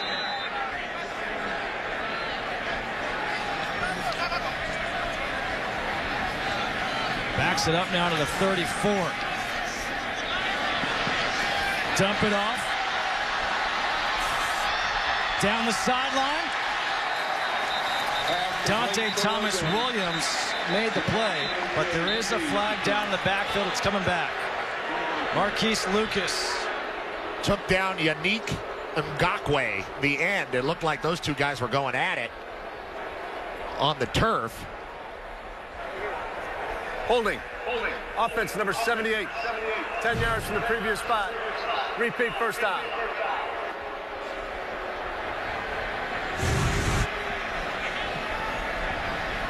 And that is Ngakwe against Lucas. And that's a hold. And then he stayed on top of him after the flag came down to get his money's worth. You're going to get the penalty. You might as well get your money's worth. I agree.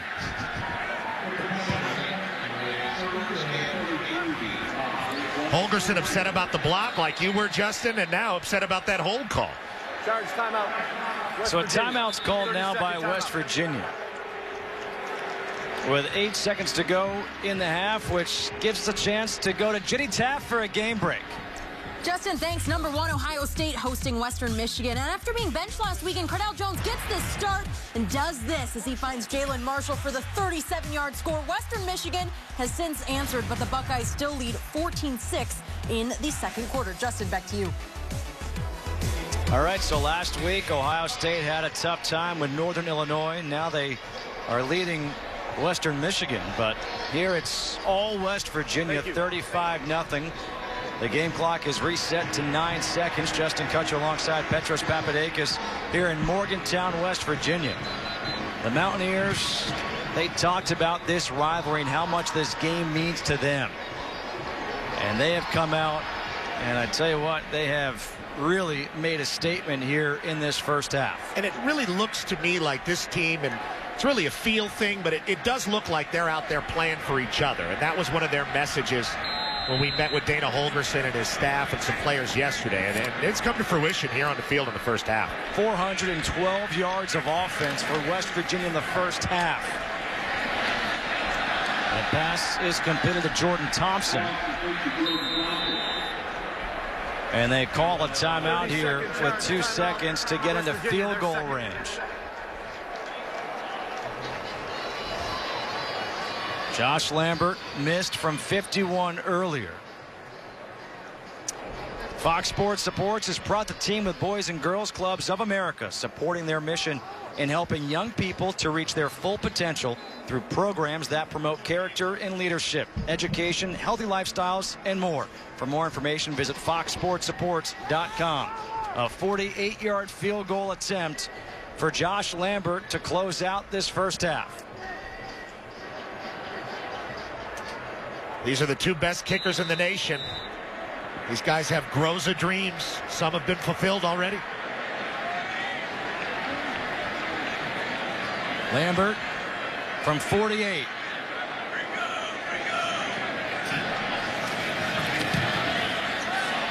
He missed from 51. He splits the upright from 48.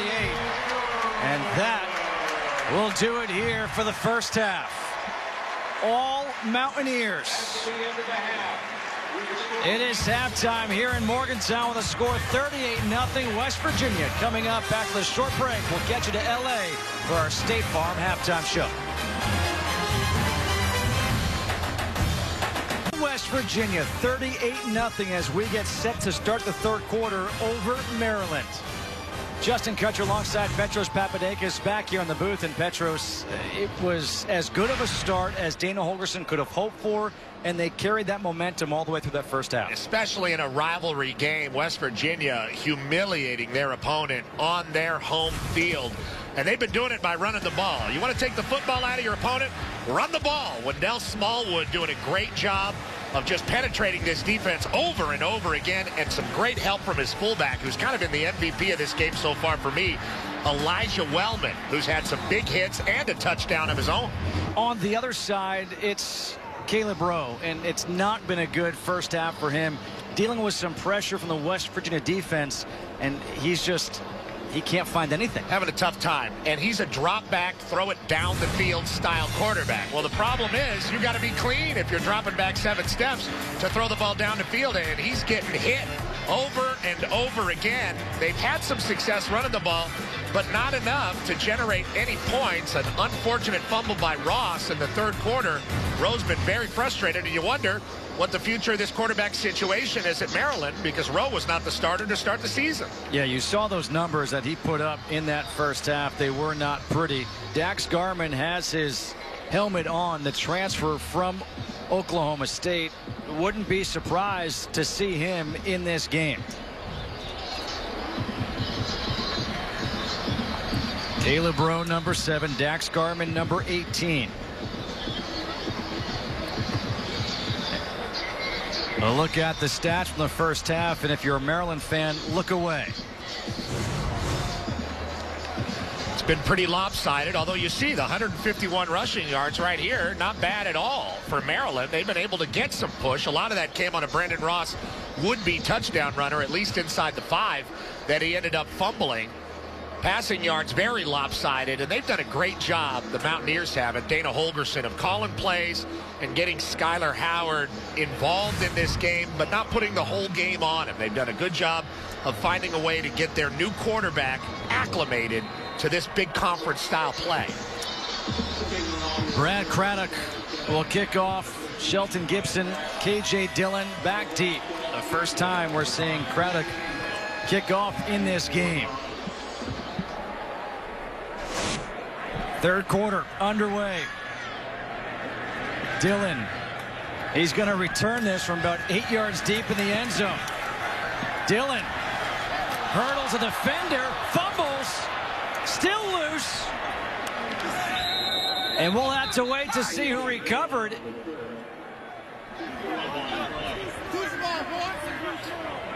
Maryland has it. Well, K.J. Dillon, first of all, making the decision to take this out of the end zone, showing a lot of athleticism, and it's Will Likely, it looks like, forced that fumble. The great cornerback playing on the kickoff team pulled that ball away from Dillon.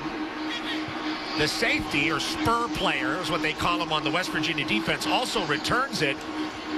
In retrospect, you say, shouldn't have taken it out, but it was a good return up until the moment he lost the ball. Shane Cockrell was the player who recovered it on special teams for Maryland, so the best starting field position of the day for the Terps at the 27 of West Virginia.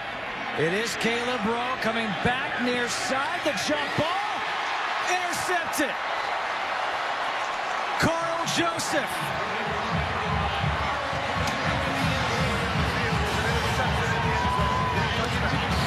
And I'm going to go on a limb and say that might be the last pass of the day for Caleb Rowe. Well, he got hit again. And another long drop back. Shaq Pettaway, the senior linebacker, put a big hit on him, and that ball floated for a long time. Carl Joseph just out-jumped the receiver for the ball.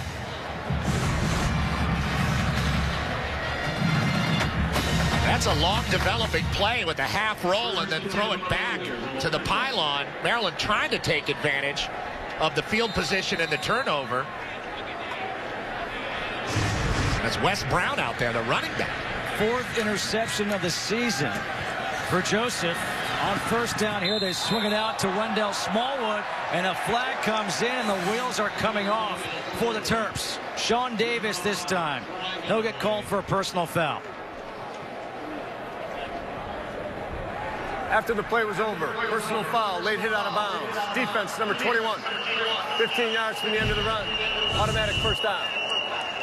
Sean Davis is coming up.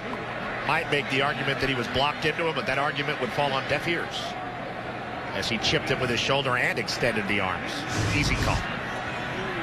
By the way, 3 of the last 4 possessions from Maryland have resulted in interceptions for Caleb Rowe. Russell Shell. He'll get a yard on first down. You know, another mind-boggling stat from the first half is that Maryland had 4 possessions that were 3 plays or less. You know, that possession, 1 play, and it's just not a chemistry experiment for winning football, especially when you're on the road in an environment like this. On 2nd and 9. Howard out of the pocket, throws to Shell. Shell's got some blockers. Russell Shell looks like he may have fumbled it. Able to recover it. And he is at the 37-yard line of Maryland. Shell had some issues with cramping in the first half. Back out there in the second, he's done a good job of complimenting Wendell Smallwood so far in this game. But if you're Dana Holgorsen, you want these guys to clean it up a little bit. You use this second half, even if Maryland's not very competitive, to work on the fundamentals, and especially for your running backs, ball security. Smallwood splits out. Howard escapes the pressure. And he will just run out of bounds. Might lose a yard. You know, I half expected him with all the talk we've heard about him and how much of a chip he has on his shoulder. I half expected Howard to duck his shoulder and try to get a yard, but a much smarter play by Dana Holgerson's quarterback there. And he's a ball player, quote unquote, from Dana Holgerson. I mean, here's a guy that really understands what his role is on this team, and he's playing it well. Hand off. Smallwood. Flags are flying. Helmets are coming off. What's next? Our pets' heads are falling off? Pretty bird. Personal foul. Hands to the face. Defense number 99. 15 yards. Automatic first down. That's Quentin Jefferson. Number the 62 does not have to leave the game. 95 yards of penalties. As a result of a foul.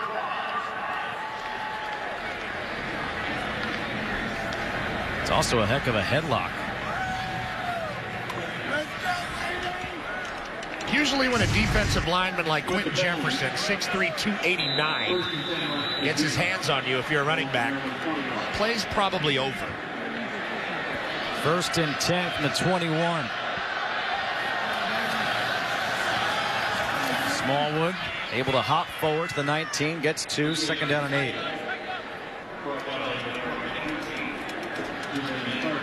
You also wonder, the starters for West Virginia maybe get a couple of more series, and do you rest them because they've already had their bye week and their schedule coming up in Big 12 play is brutal.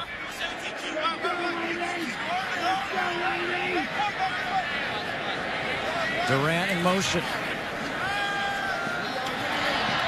Skyler Howard can't escape the pressure by Yannick Ngakoue, and he gets sacked, a loss of 9.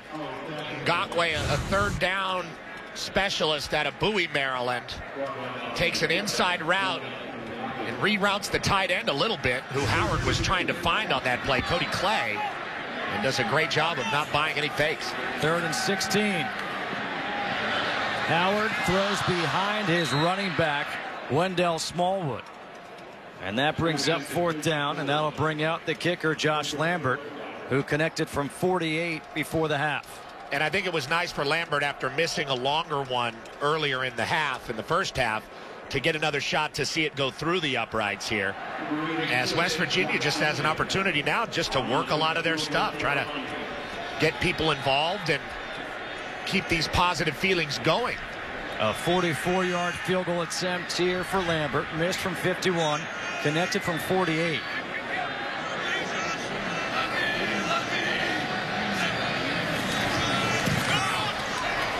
And it looked like maybe somebody got a piece of it. It just was low, and he misses this one. So he's 1 for 3 on the afternoon, and it stays 38-0 West Virginia here in Morgantown.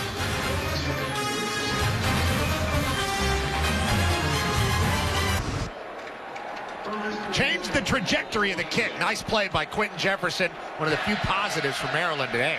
Caleb Rowe is still in there at quarterback, now running the option. The pitch to Ross.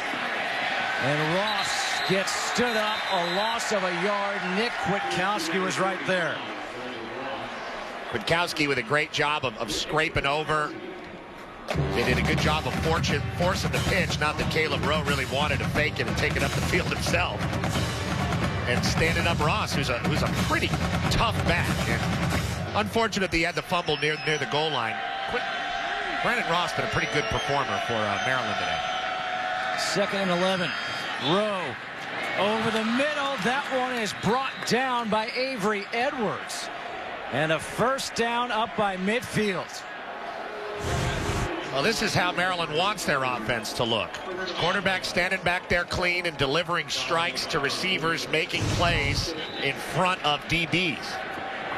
A 24-yard completion on that one. Ross up the middle. Gets 3 yards. Noble Nwachukwu with the stop. 2nd down and 7.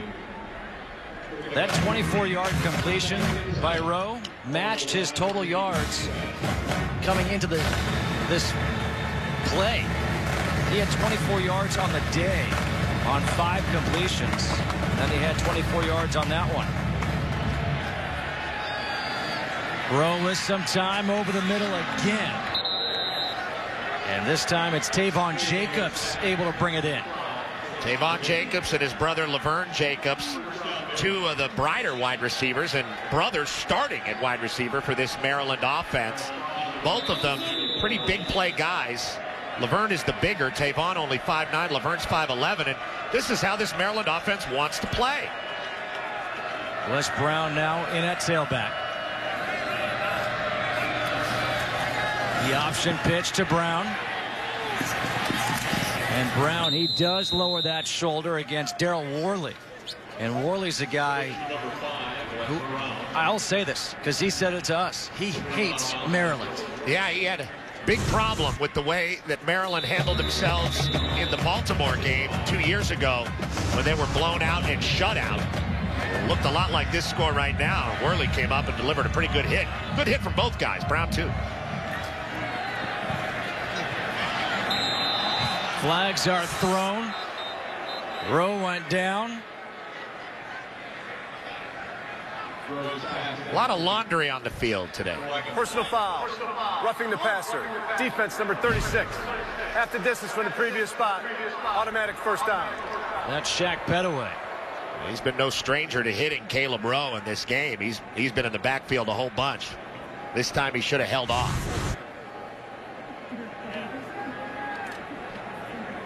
Yeah, easy call right there for the officials. So now it's a first down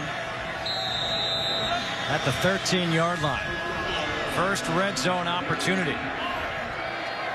for the Terps on the day. Remember that fumble at the 1-yard line. Screen pass to Brown. And he's going to get dropped for a loss of a yard. Jared Barber with his 5th tackle.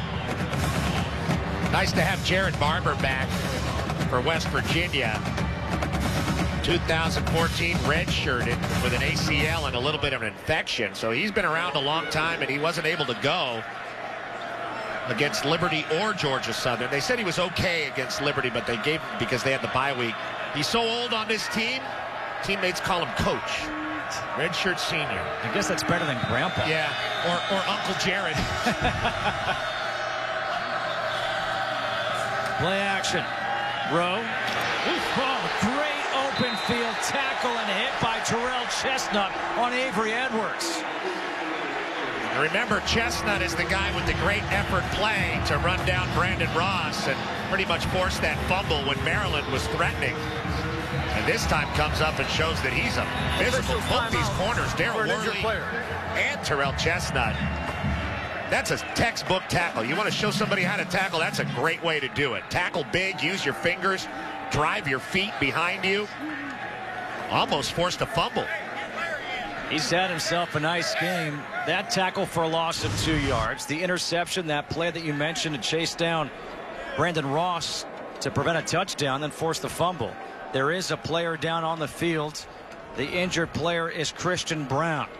Well, the wait is finally over. Two legendary heavyweights meet for the first time as Josh Barnett takes on Roy Nelson in a long-awaited matchup. Plus, it's the biggest challenge yet for Uriah Hall as he takes on Gegard Mousasi. UFC Fight Night is tonight at 10 p.m. Eastern, only on FS1. Those guys look mean, Justin. I think you should grow a beard. I unfortunately, as a Greek, I am not as hairy as a lot of the Greeks you see out there. 3rd and 13.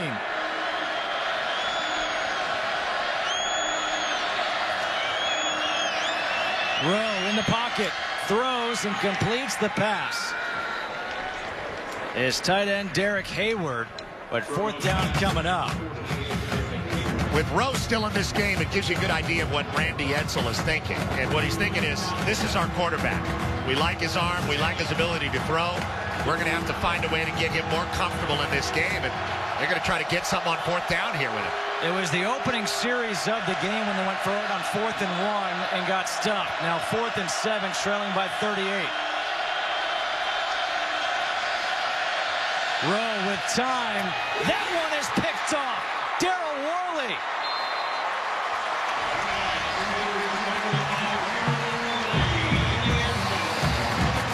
Coach Edsall might want to rethink that decision and go with the 3. Great play by Worley, though. Another interception for West Virginia. The lead stays at 38.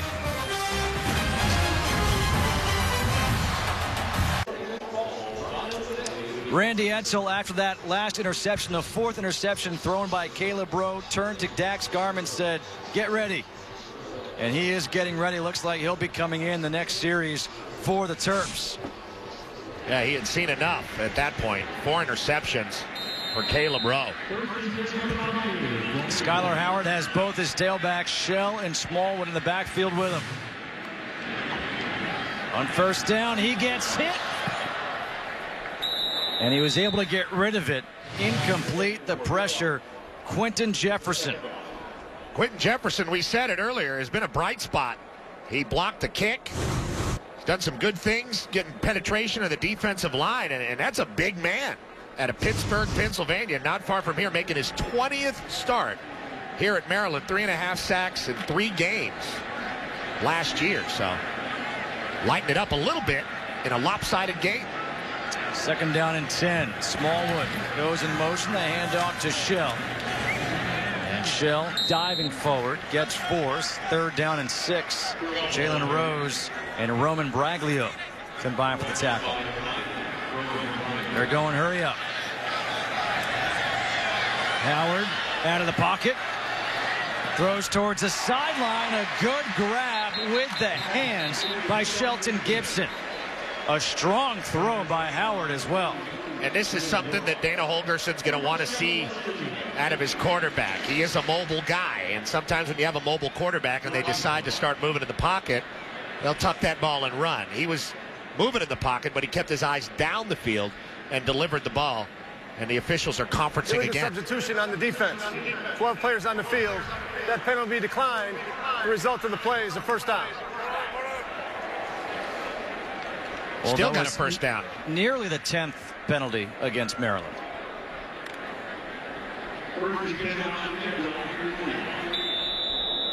First and 10 from the 41 for West Virginia.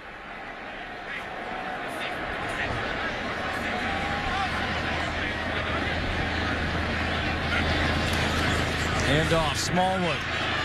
Good cut by Smallwood. Up to the 47. Jalen Brooks in the double digits for tackles on the day with 10. And if you're watching West Virginia closely and thinking about the Big 12 this year, this is a good-looking football team. They play very solid defense on all levels we've seen so far in this game. And offensively, we talked about it, about them finding an identity through a real big conference opponent. And they seem to be a team that wants to run the ball and play a little bit to the defense and then get the quarterback involved throwing the ball downfield after you've established this zone read scheme. Handoff again, Smallwood. Gets 4, sets up 3rd and 1. I'll be honest, I've been doing WVU games. Officials timeout for an injured player. A timeout for an injured player. It is Quentin Jefferson down, a defensive tackle for Maryland who has been active. The junior out of Pittsburgh, Pennsylvania. But what I was going to say is, I'll let you know when we come back, because we've got a timeout. It's 38-0 West Virginia.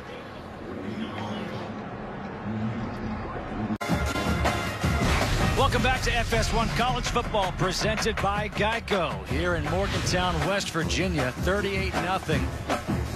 The Mountaineers on top. Quentin Jefferson being checked out. Looks like he is all right on the sidelines. It is 3rd down and 2 here for the Mountaineers. Russell Shell is in at tailback. Kept by Howard. And Skylar Howard able to spin forward for the first down on that zone read. And Petros, what I was going to say before the break is I've been doing Mountaineer games since 2012, and this seems to be the most complete team that I've seen from West Virginia. Howard dancing around in the pocket, pumps. Howard escapes again, tucks and runs, and now slides as he comes up about a yard shy of the first down. Well, what they did to Georgia Southern or Liberty, you don't think too much about. But you look at this score right now, where we are in the game, and yeah, this is a balanced football team. They look to be a balanced football team. I saw them in 2012 with you, and that, of course, is Stedman Bailey and Tavon Austin and the great Geno Smith throwing the ball around. But they did not play a lot of defense. In fact, they had a completely different defensive scheme. This is a more defensive team, the 3-3-5 scheme, which is more of a fit here in Morgantown, I think. And they're running the ball. 2nd and 2. Pump fake by Howard. He's in trouble, gets rid of it, complete to Gibson. And Gibson cannot get away from the ankle tackle by Jermaine Carter, a loss of 3. But that's the whole thing, is that for the first time, really, we're seeing a legitimate defense. And I realize that Maryland is not looking very good today. And, you know, based on the season, they have a loss to Bowling Green. But you just see the ingredients, the type of talent they have in that secondary for this team. And like you said, that 3-3-5 setup and the running back staple that they have, it's impressive. 3rd and 5. Howard, he gets wrapped up and brought down by Azubuike Ukandu. Howard's taken some hits here. First with the run on 3rd down, and then he got nailed completing that pass there. And this time Ukandu, a former walk-on from Maryland, the state of Maryland, Towson High School, gets a good hit on it. Nick O'Toole to punt. William Likely back at the 12. And it's a fake. Running is O'Toole. And O'Toole has the first down.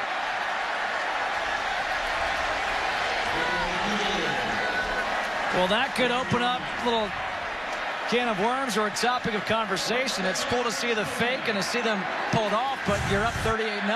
Well, and sometimes you run this fake because you look at the Big 12 schedule upcoming for the Mountaineers, and you want your Oklahomas and your Oklahoma States to worry about stopping this kind of play. I don't think it was that great of a spot. I think he got out of bounds a little bit before the stick, but they gave him a favorable spot, and O'Toole, with a prodigious beard, gets to carry the rock. He could be the Mountaineer with that beard. On 1st down, the carry for Shell. Gets a couple of yards. That really is quite a beard. I mean, that's a good punter beard. And you get those beautiful deerskin outfit there that the Mountaineers got on. That's Michael the Mountaineer. I was friends with the previous Mountaineer, John. Durant in motion. That buckskin outfit's got to be hot in September, you know. An overcast day now. A little mild for him. Yeah, he's doing all right today. Me too. Howard, high throw, looking for Cody Clay. And if I'm Maryland, I got a problem with that. You know, I don't like that fake punt. I don't like that call. This is a rivalry game. We talked a little bit about how Dana Holgorsen saw the game 2 years ago, the shutout that they had in Baltimore, 37-0. Last year, much more competitive game in College Park that West Virginia edged out Maryland in. But you get the feeling that there's some revenge in the air. Oh, yeah.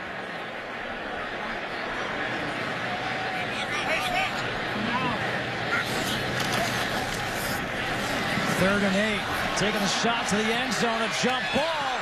There's going to be a flag. Looks like offensive pass interference maybe on Devontae Mathis. Looks like Mathis played a little defense there, and that's not a bad play. Didn't want to jump up for the ball, so just pulled the jersey of Sean Davis. Sean Davis has to recover and finds himself in good position and was setting up to make that pick. Pass interference. Offense number 82. 15 yards from the previous spot. Repeat, 3rd down. Not a bad play by Mathis, really. Officials timeout for an injured player. The injured player is Sean Davis. He was the one who was thrown to the ground by Devontae Mathis. But he's now up. Looks like he's all right. 3:05 to go here in this 3rd quarter.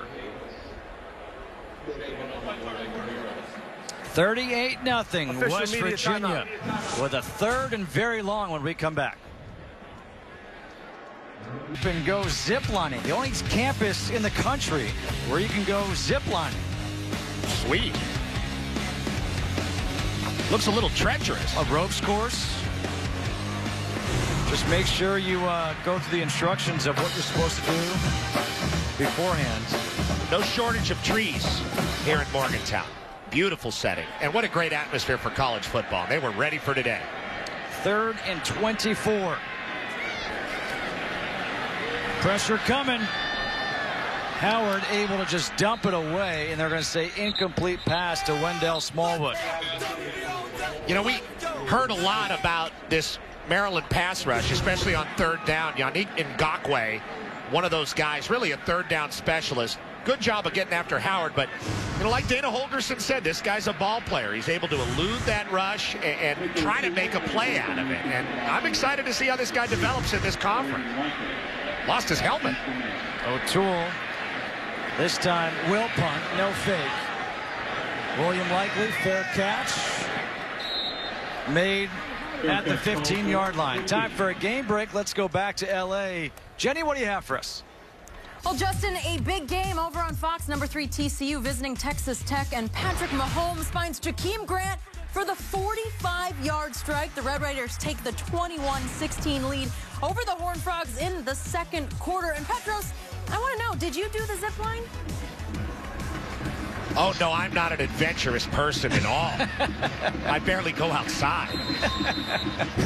That's why you're so tan. Yeah. Well, the new quarterback is in, Dax Garman. The transfer from Oklahoma State. Brandon Ross in the backfield with him.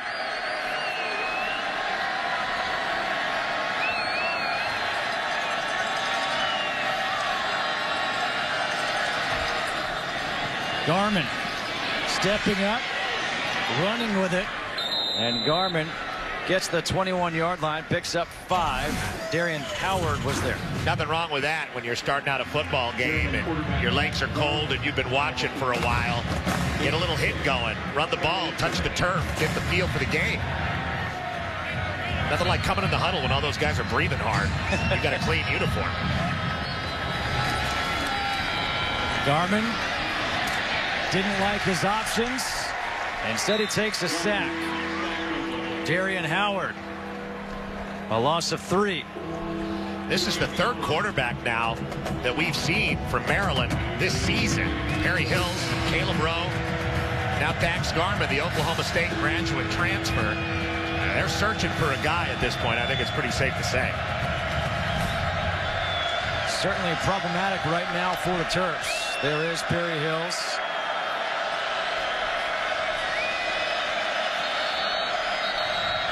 And a timeout will be taken by West Virginia. Charge timeout, West Virginia. A 30-second timeout. 3rd and 7 coming up for West Virginia. Our full day of college football caps off tonight with a huge top 20 matchup between 18th-ranked Utah and 13th-ranked Oregon. Coverage begins tonight at 8:30 p.m. Eastern, and it's all on Fox, sponsored by Geico. Thoughts on the game? Beautiful backs, both of them. Devontae Booker and Royce Freeman. Freeman, just a sophomore.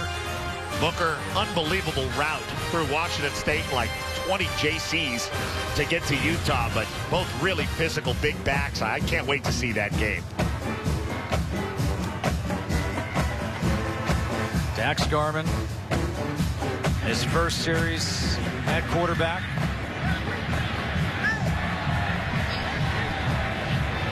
Facing a 3rd and 7 right now for the Terrapins. 3rd and 7, ball to the 18. A little confusion here for the Mountaineer defense. They get set up.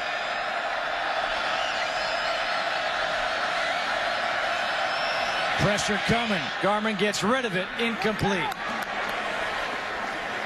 Avery Edwards, the intended receiver, but Garman had pressure coming from both sides. And that was the right play call by West Virginia's defense. You saw them all lined up right across the field, right at the sticks. Nobody deep. Little confusion lining up, but They were not going to allow anything underneath them for the first down. The play was really over the top, and Garmin tried to make it, but couldn't. Nicholas Pritchard on to punt. Gary Jennings, the man back deep now for West Virginia.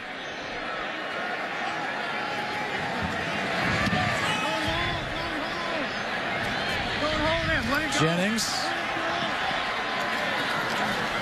will get back to the 49-yard line. It hasn't been the best of days for the offense for Maryland. Turnover after turnover. Unbelievable play by this really vaunted Mountaineer secondary. Dillon with a pick. Chestnut with a pick. That was Worley with a pick. Carl Joseph, the big star at safety, with a pick. And they took great advantage of Caleb Rowe's ability to throw the ball down the field. And, unfortunately for Maryland, his ability to throw interceptions. Rowe, a nightmarish day here in West Virginia. On first down, Russell Shell reverses Fields. Shell being dragged down by his jersey by Anthony Nixon. He does get 6, second down and 4.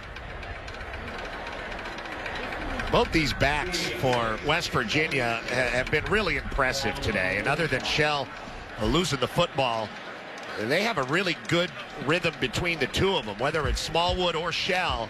It doesn't seem to make a difference. They both are pretty good inside. They both do a good job of reading their blocks and being patient and pretty physical at the point of attack. Smallwood this time up the middle. Tripped up at the 37, gets 8, picks up the first down.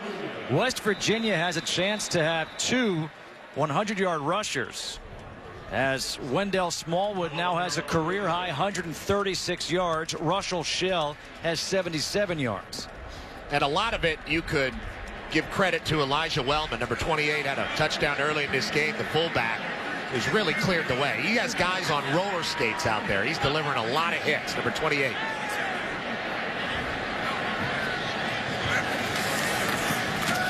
Play action. Shot towards the end zone. This one is overthrown by Howard. Intended for Gary Jennings. And that's the offense. That's what you're going to see from West Virginia. Run the ball, the zone read, and then they're going to take their shots with Howard down the field. And I do have a sneaking suspicion that as this season goes on, and when you get into some tough games and some tough environments in the Big 12, you're going to see Skyler Howard really run the ball. Dana Holgerson's probably going to take the shackles off and tell him, tuck it and go and put your head down, because this is that type of player. He plays with a lot of fire. Good all-around game for him. The one interception was a tip ball. Smallwood up to the 31, gets 6. Jermaine Carter there for his 6th tackle. And that will be the end of the third quarter. 38-0. West Virginia all over Maryland. FS1 College Football presented by Geico will return after these messages.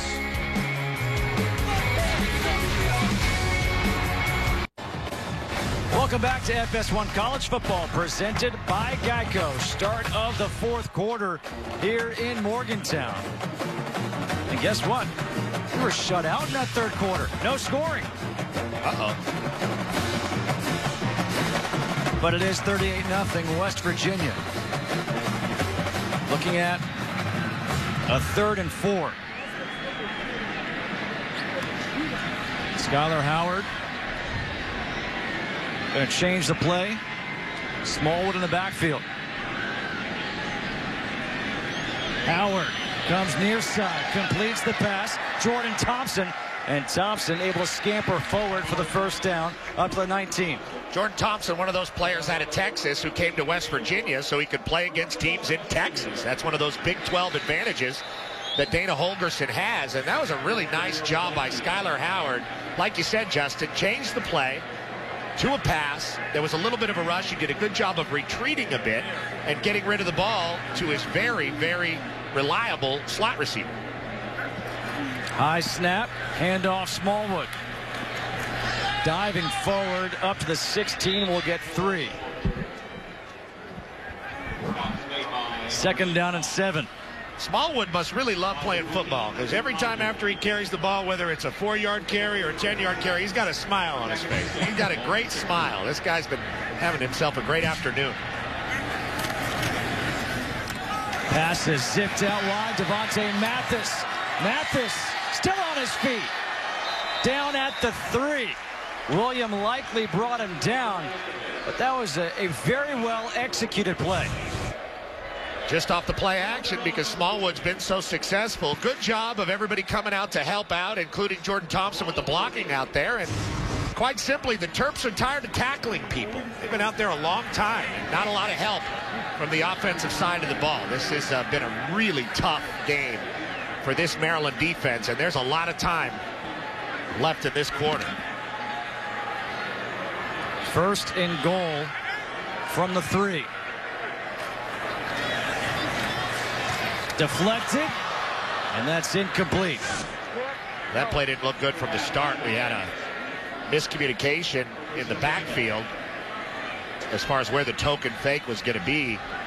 Howard tried to recover it by throwing the ball quickly, but incomplete. 2nd and goal from the 3 coming up.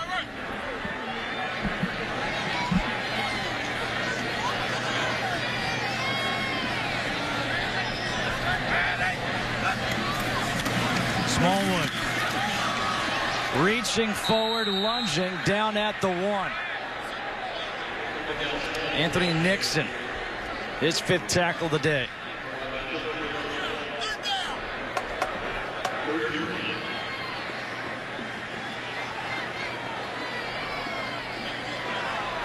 Third and goal from the 1. I'd look for the Mountaineers just to keep giving it to Smallwood. He's done a lot of good things. A versatile back who can do most stuff, and he's proven it so far this afternoon. He's got his fullback in there, Elijah Wellman. They're going to pass. Corner of the end zone. Touchdown. Daikiel Shorts.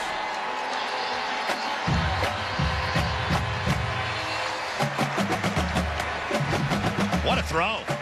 I mean, Howard really dropped it in there to Shorts, who's on the outside, moved from slot to outside receiver this season. One of the leaders of this wide receiver group, an older guy, a junior, and one of the taller guys they have at 6'1". Really nice play hauling it in. And Howard is not scared to lead these receivers towards the boundary, is he? I mean, really, really confident throwing the ball deep. Lambert on for the extra point. The first touchdown of the season for Daikiel Shorts.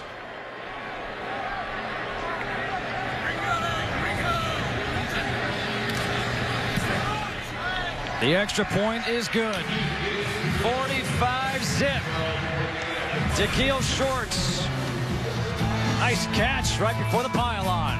West Virginia, it's all Mountaineers.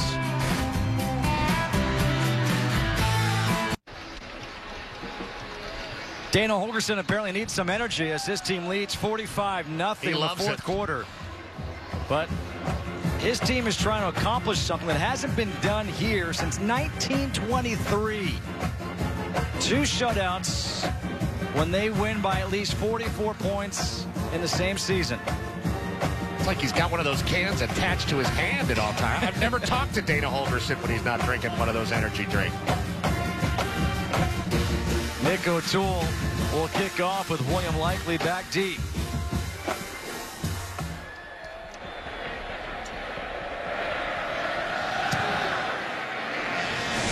Low kick, and that'll go out of the end zone.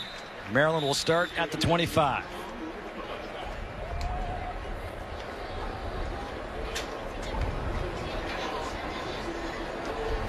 Looks like Dax Garman going to do it again.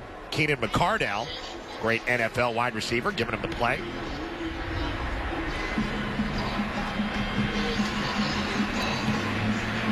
Wonder how often McCardell runs routes during practice. Probably not too often, because I wouldn't want to show up the guys that are actually playing.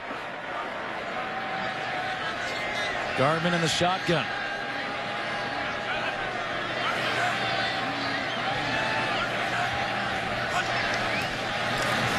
Hand off to Ty Johnson. Johnson stays in bounds. Rick Rump III with the tackle. Al-Rashid Benton with the stop.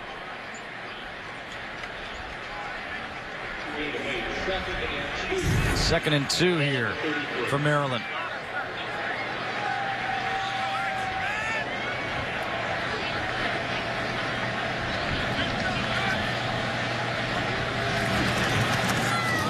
Up the middle again. This time it's Johnson. A flag comes flying in as well. He got the distance for the first down.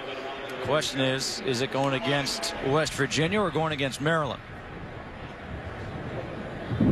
Personal foul. Face mask. Defense number 90. 15 yards to the end of the run. Automatic first down. Larry Jefferson. Call for the personal foul. This will move the ball into West Virginia territory. They've been trying to get Johnson the ball here. Just a freshman. One of the guys they're looking to be the future of the run game for the Terps.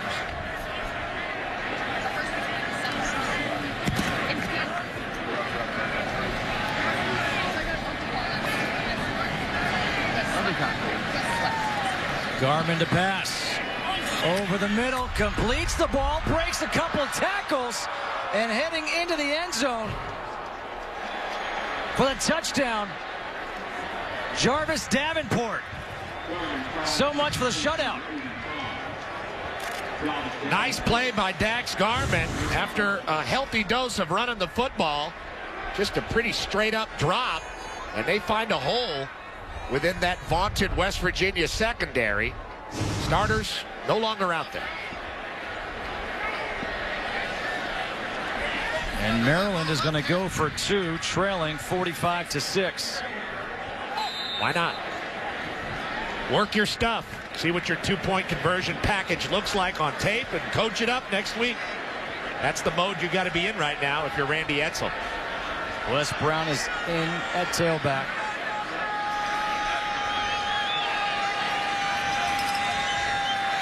DJ Moore in motion.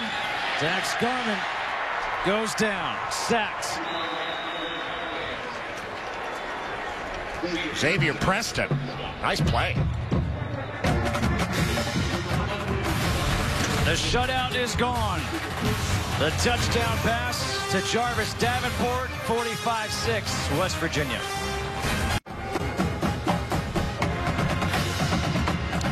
Maryland is on the board, a touchdown. 11:45 to go here in this fourth quarter, 45-6. The defense for West Virginia. The first 2 games, everyone says, okay, they're not really tough teams. Well, look what they did, averaging coming in, and what they've done today. Yeah. Better than against the Liberties and the Georgia Southerns of the world. And you got to say, what a great move getting Tony Gibson in to coordinate this defense and really make the switch to the 3-3-5, something that just seems like such a better fit. And Dana Holgorsen said, you know, I've made mistakes when I first got here as a head coach, and I think that scheme was one of them. Short kick taken by Dillon. He gets wrapped up at the 15-yard line.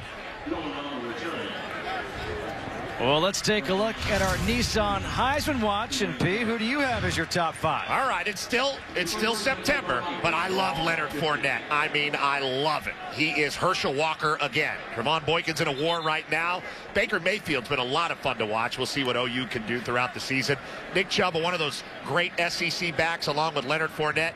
And there's your sleeper right there. Old string bean Jared Goff at a Marin Catholic High School, throwing the ball for the Cal Bears. He's been a lot of fun to watch, putting up a lot of numbers, a quarterback in the Pac-12 that nobody talks about. Well, William Crest Jr. is now in at quarterback for West Virginia. On first down, that zone read, Dante Thomas Williams. And Williams will get 4, second down and 6. Crest Jr., one of those Baltimore guys, good size, just a redshirt freshman, 6'2", 212 pounds, Dunbar High School in Baltimore. Did you like my Heisman list? Kutcher, did you think anything was wrong with it? It's September. I love your Heisman list. All right, good. I didn't want you to disagree. Is there anybody you want to add? Like I said, it's September. I don't know. Second down and 6. Up the middle. It's Thomas Williams again. What I am happy is I'm happy that Rosen was not on the list. Josh Rosen, the true freshman, throwing the ball for UCLA. Great game in his first game against the Virginia Cavs. A little bit back down to earth on the road at UNLV and looked pretty pedestrian against BYU, but he can make some great throws, and I do believe he's going to be a great one down the road for Jim Mora. First down, it's Jackie Marcellus. Marcellus up to the 38, gets 7. And I agree with you. I think he's going to be great too, but it just drove me nuts that everyone after one game is saying this guy's going to be the Heisman Trophy winner. Well, it goes behind all the recruiting hype, and we're talking about one of the best players in the country at a St. John Bosco High School in Bellflower, California. People have been having an eye on him since he was a sophomore. He was a tennis star as a child as well, and he does look the part. Like a guy like Carson Palmer that I played with. I mean, he's a really good-looking player, but it is going to take some seasoning. You never know, though. He could lead them through the Pac-12. UCLA's very deep. Nice run here by Crest. Still on his feet as he gets across midfield. The redshirt freshman.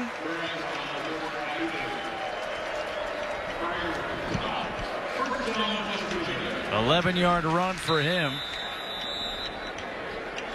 Well, apparently that was a good year for West Virginia because they had the shutouts and now 36 first downs. That ties the record set back in 1923 against that tough Washington and Lee team. Lee especially that year. Marcellus.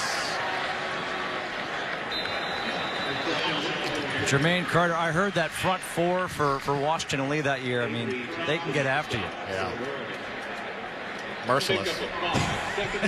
But that being said, this is great for the Mountaineers to be able to get some guys involved, get their other quarterback involved. There you see what Skylar Howard was able to do. That's a really good day. The interception, like you said, a tip ball, but a little bit behind him, so a mistake there. But other than that, just a really solid game and his first real test for Dana Holgerson's new quarterback. I think they really like this guy. 2nd and 5. Marcellus gets wrapped up in the backfield. Jermaine Carter with his 8th tackle. If you're joining us late, we told you Jermaine Carter, Cousins, Vince Carter, Tracy McGrady. Remember Air Canada? I do. When Vince was playing with the Raptors. They were together. I think yesterday or 2 days ago was the anniversary of his dunk over Frederick Weiss, the 2000 Olympics in Sydney. Or Frederick, yet to live it down. Same with the Knicks for drafting him. Quarterback draw. Another first down, and that's the record. 37.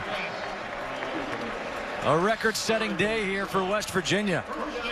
And when you run the ball on 1st and 2nd down and you have a lot of success, like West Virginia has been doing since this game began, you can do that. You can really kind of dink and dunk your way down the field. They've been very disciplined offensively. They haven't made a great deal of mistakes. It's been really impressive today from Dana Holgerson's guys, needless to say. Almost 300 yards on the ground, and the pass is zipped in and caught by KJ Myers.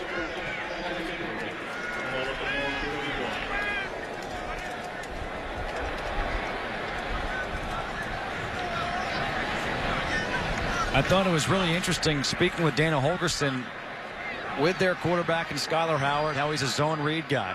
And now with William Crest, he said all we're recruiting now are zone read quarterbacks. That's what we're going with. So much of what's being run today in high school. But it's an interesting thing. Handoff, Jackie Marcellus. The stiff arm.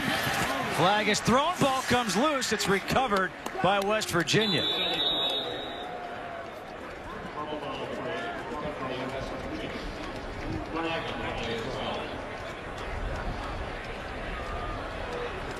Somebody grab somebody's face mask. It might be another offensive face mask here. Holding. Offense number 66. 10 yards from the previous spot. Repeat 2nd down.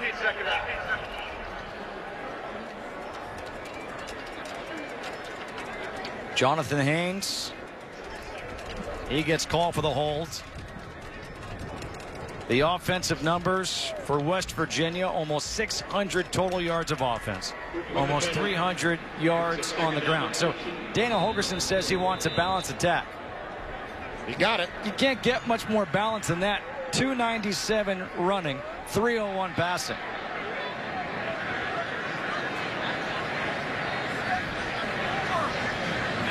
Second and 13. Pressed. Looked like that ball got knocked out, and it was caught by Stone Underwood. What a moment for the senior. 6'4", 300 pounds, Stone Underwood. The ball was tipped by a defensive player and caught by an offensive lineman. Third down. Oh, he's going to watch this 100 times in the tape. Look at how pretty he was. That was almost like the immaculate reception from Franco Harris at the Pittsburgh airport. He pulled it right off the turf. Look at that. What a beautiful. Good job, Stone. They're going to show that in the room. Man, that guy's going to have a great week on campus. And now he can go to all the receivers and say, you guys wear gloves? Yeah. Let me show you how this is done. I don't need no stinking gloves. He's got a wrist brace instead. 6 minutes to go here in Morgantown. And a delay of game. Delay of game, offense. You know why? They were celebrating the catch. Center was basking in the glory of the catch. Didn't get up over the ball to make the snap. Tell you, it could be distracting. Handling success is a big part of football. It's a big part of life. Yeah, it is.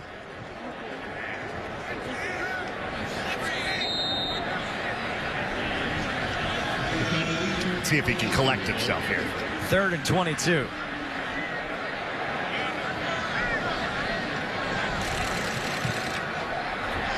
Pressed with plenty of time, airing it out. And it's incomplete. William Likely was trying to chase it down for the interception. Gary Jennings, the intended receiver. And the punt team is coming on.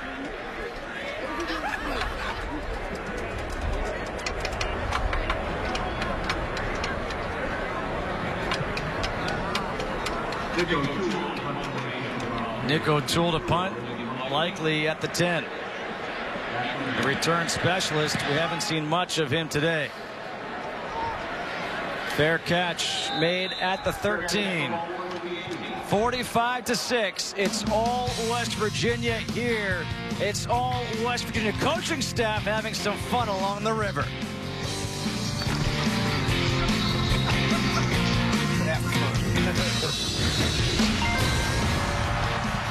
Went down to the New River near Fayetteville, West Virginia, about 2.5 hours south of Morgantown. They did some whitewater rafting, and these guys had an absolute blast floating the river. You ever gone whitewater rafting? Once as a child. I did it once recently at the Whitewater Center in Charlotte. Oh my gosh, so much fun. Well, it's team building, no doubt. I don't know how much you need to do that with your coaching staff. These guys really seem to be together, but it's fun to have a guy like Dana Holgorsen involved because he's a fun guy. He's a fun guy to be around. He's a fun guy to play for, and I think he's a fun guy to play offense for. I thought it was really interesting when speaking with some of the players from West Virginia. On first down, the handoff to Ross. They called him Dana. It wasn't Coach Holgorsen. It was just Dana. And there's a relationship that the players have with the coaching staff and they have with the players. And this team, they all said it's the closest team they've ever been a part of. For West Virginia, 41 juniors and seniors on the 2 deep this year. They've been through so much. They expect big things this year. Garmin on the run, and he will slide. Well, at the beginning of the show, we had 3 things you need to watch out for. Let's see how good you were. Well, take the top off. I wanted Maryland to do is get the ball down the field, and Caleb throw it down the field. That didn't happen. He threw 4 picks. Be explosive. West Virginia did do that, even though they're primarily more of a running team this year. Shelton Gibson with some explosive plays down the field. And for West Virginia's defense, develop the stars. I'll say they were able to do that. Worley, Joseph, all with picks. 3rd down and 5 for Maryland. Garmin, the second quarterback, in for the Terps. Pressure coming. Throwing it up, looking for Edatawa. And it's incomplete. And the punt team is coming on. So not the best of days for Maryland, but their fans are loyal. I know Larry Schwartz, an alum from Maryland, still watching despite the fact that his son Zach's wedding is tonight. He's digging it out, watching his Terps. Well, there was a lot of positivity after the negativity of the loss to Bowling Green and how things really got away from the Terps. They were able to gather themselves against South Florida and get Caleb Rowe going, throwing the ball down the field despite a few picks, but a real step back today. A punt once again that takes the Maryland bounce down at the 39. We'll be back after this. It's 45-6, West Virginia. Time now for the Dr. Pepper one-of-a-kind play of the game. It was the beautiful pass from Skylar Howard to Shelton Gibson, just dropping it in perfectly for the touchdown. That is the one-of-a-kind Dr. Pepper play of the game. We hope that cheerleader's okay. She took a pretty good hit and was getting some attention on the sideline. Hopefully she's better. William Crest Jr. in at quarterback. Nice to get him some run here. When you have a guy who plays with a chip on his shoulder, much like his head coach said, in Skylar Howard, they can have a tendency to make some decisions that can get him hurt. So good to get Crest in here, do some zone read action, get him in the huddle, gain feel, watching that clock against a big conference team. Really good stuff, and you can afford to do that when you're really dominating a game the way that West Virginia's done so far.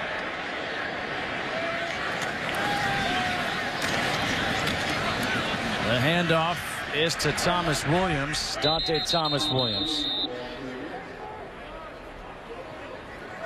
For this West Virginia team, next week they're at Oklahoma, then home against Oklahoma State, at Baylor, at TCU, home against Texas Tech. Not exactly a cakewalk of a schedule. No, it's tough, but that's the Big 12. You know, that's what Dana Holgorsen wants. That's part of the charm of playing at West Virginia now. You go to Oklahoma, but then you have to have a team like Oklahoma State come to Morgantown, and that's not an easy thing to do.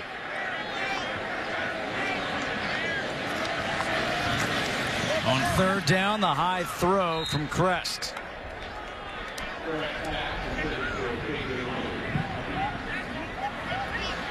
little bit of wind might have affected that ball. And those teams out of the Big 12. Double meaning.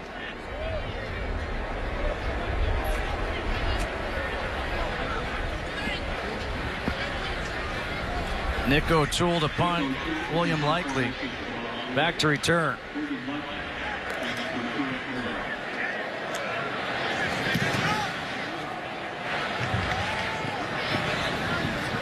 Into the end zone, and Maryland will have the ball at the 20.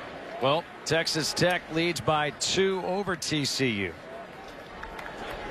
That game late in the first half. Still a lot of time left. A look at the top 10. What's going on around the country? Ohio State leading Western Michigan. Seem to have that one under control. Michigan State going easily. That TCU Texas Tech game is now 26-28.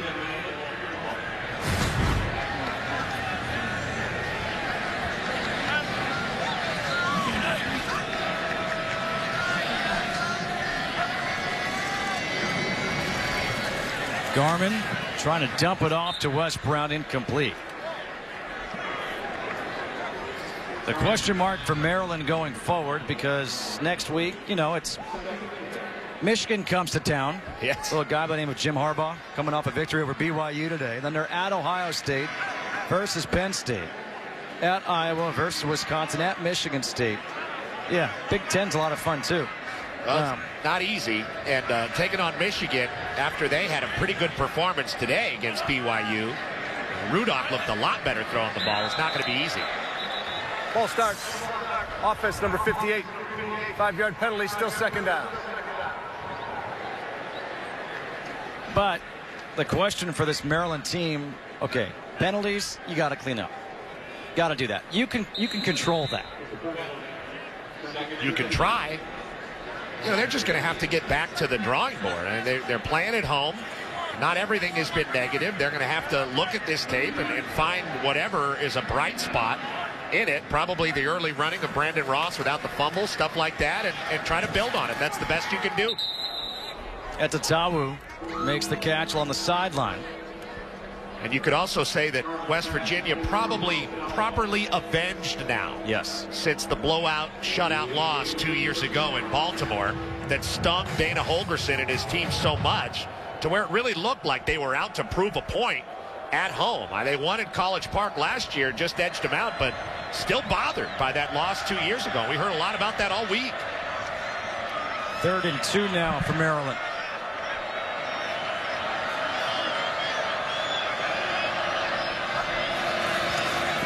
Pressure coming. They get it out. Wes Brown. He's got the first down and much more. Jared Harper finally brings him down after a pickup of 17.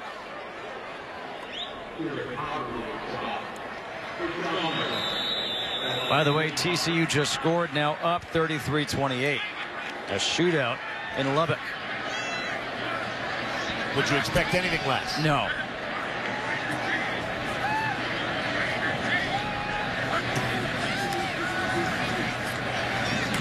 Garmin, the check down to Brown. And Brown gets tackled from behind, but pushed forward. Another first down. And is Dax Garmin going to be the quarterback going forward? He was 3rd string to start the year. Caleb Rowe, obviously, very poor performance today. What's the future for Randy Edsall and his quarterbacks? Low throw. Today's game being produced by Jeff Gowen, directed by Mitch Riggin. The associate director is Andy Kavanaugh. The broadcast associate is Trevor Hayes. Our technical producer is Matt Benedict. The technical director is Joel Blosser. Our spotter is Ken Trevor. And the men crunching the numbers: Jason Hurd, Mark Cole, Sean Kawila, and Mike Notaro up here in the booth. And there have been a lot of numbers to crunch here today.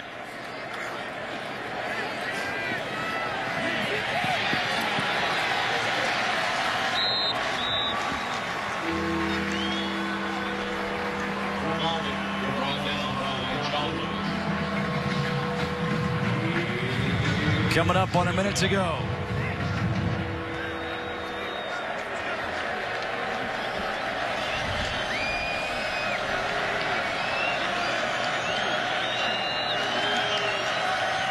Third and 7. Garmin incomplete. But guess what? Flags on the play.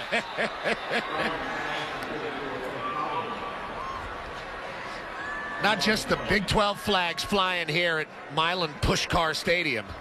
Been a lot of penalties in this game and a lot of undisciplined play, really, from the Maryland Terrapins team. Holding. Defense number 13.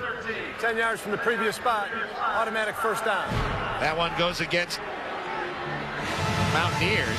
Rasul Douglas just became eligible, did Rasul, from East Orange, New Jersey. Nassau. They got some good-sized corners here. 6'2", 190. Worley, 6'1", 202. 20 total penalties here.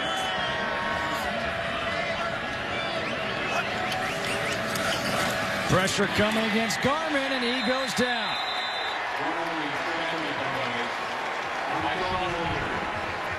Sean Walters out of Hollywood, Florida.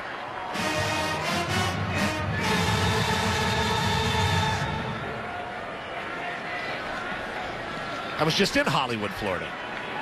Oh, yes. FAU Miami. Boca Raton. Should be the last play of the game. Just getting it off. Garmin throws an interception. Kind of fitting. The 5th interception of the day for the West Virginia defense. The 6th turnover of the day for Maryland. Jeremy Tyler with the interception to end it.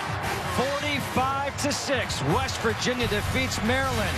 After this, we'll get you out to Mike Hill for MLB coverage after the break.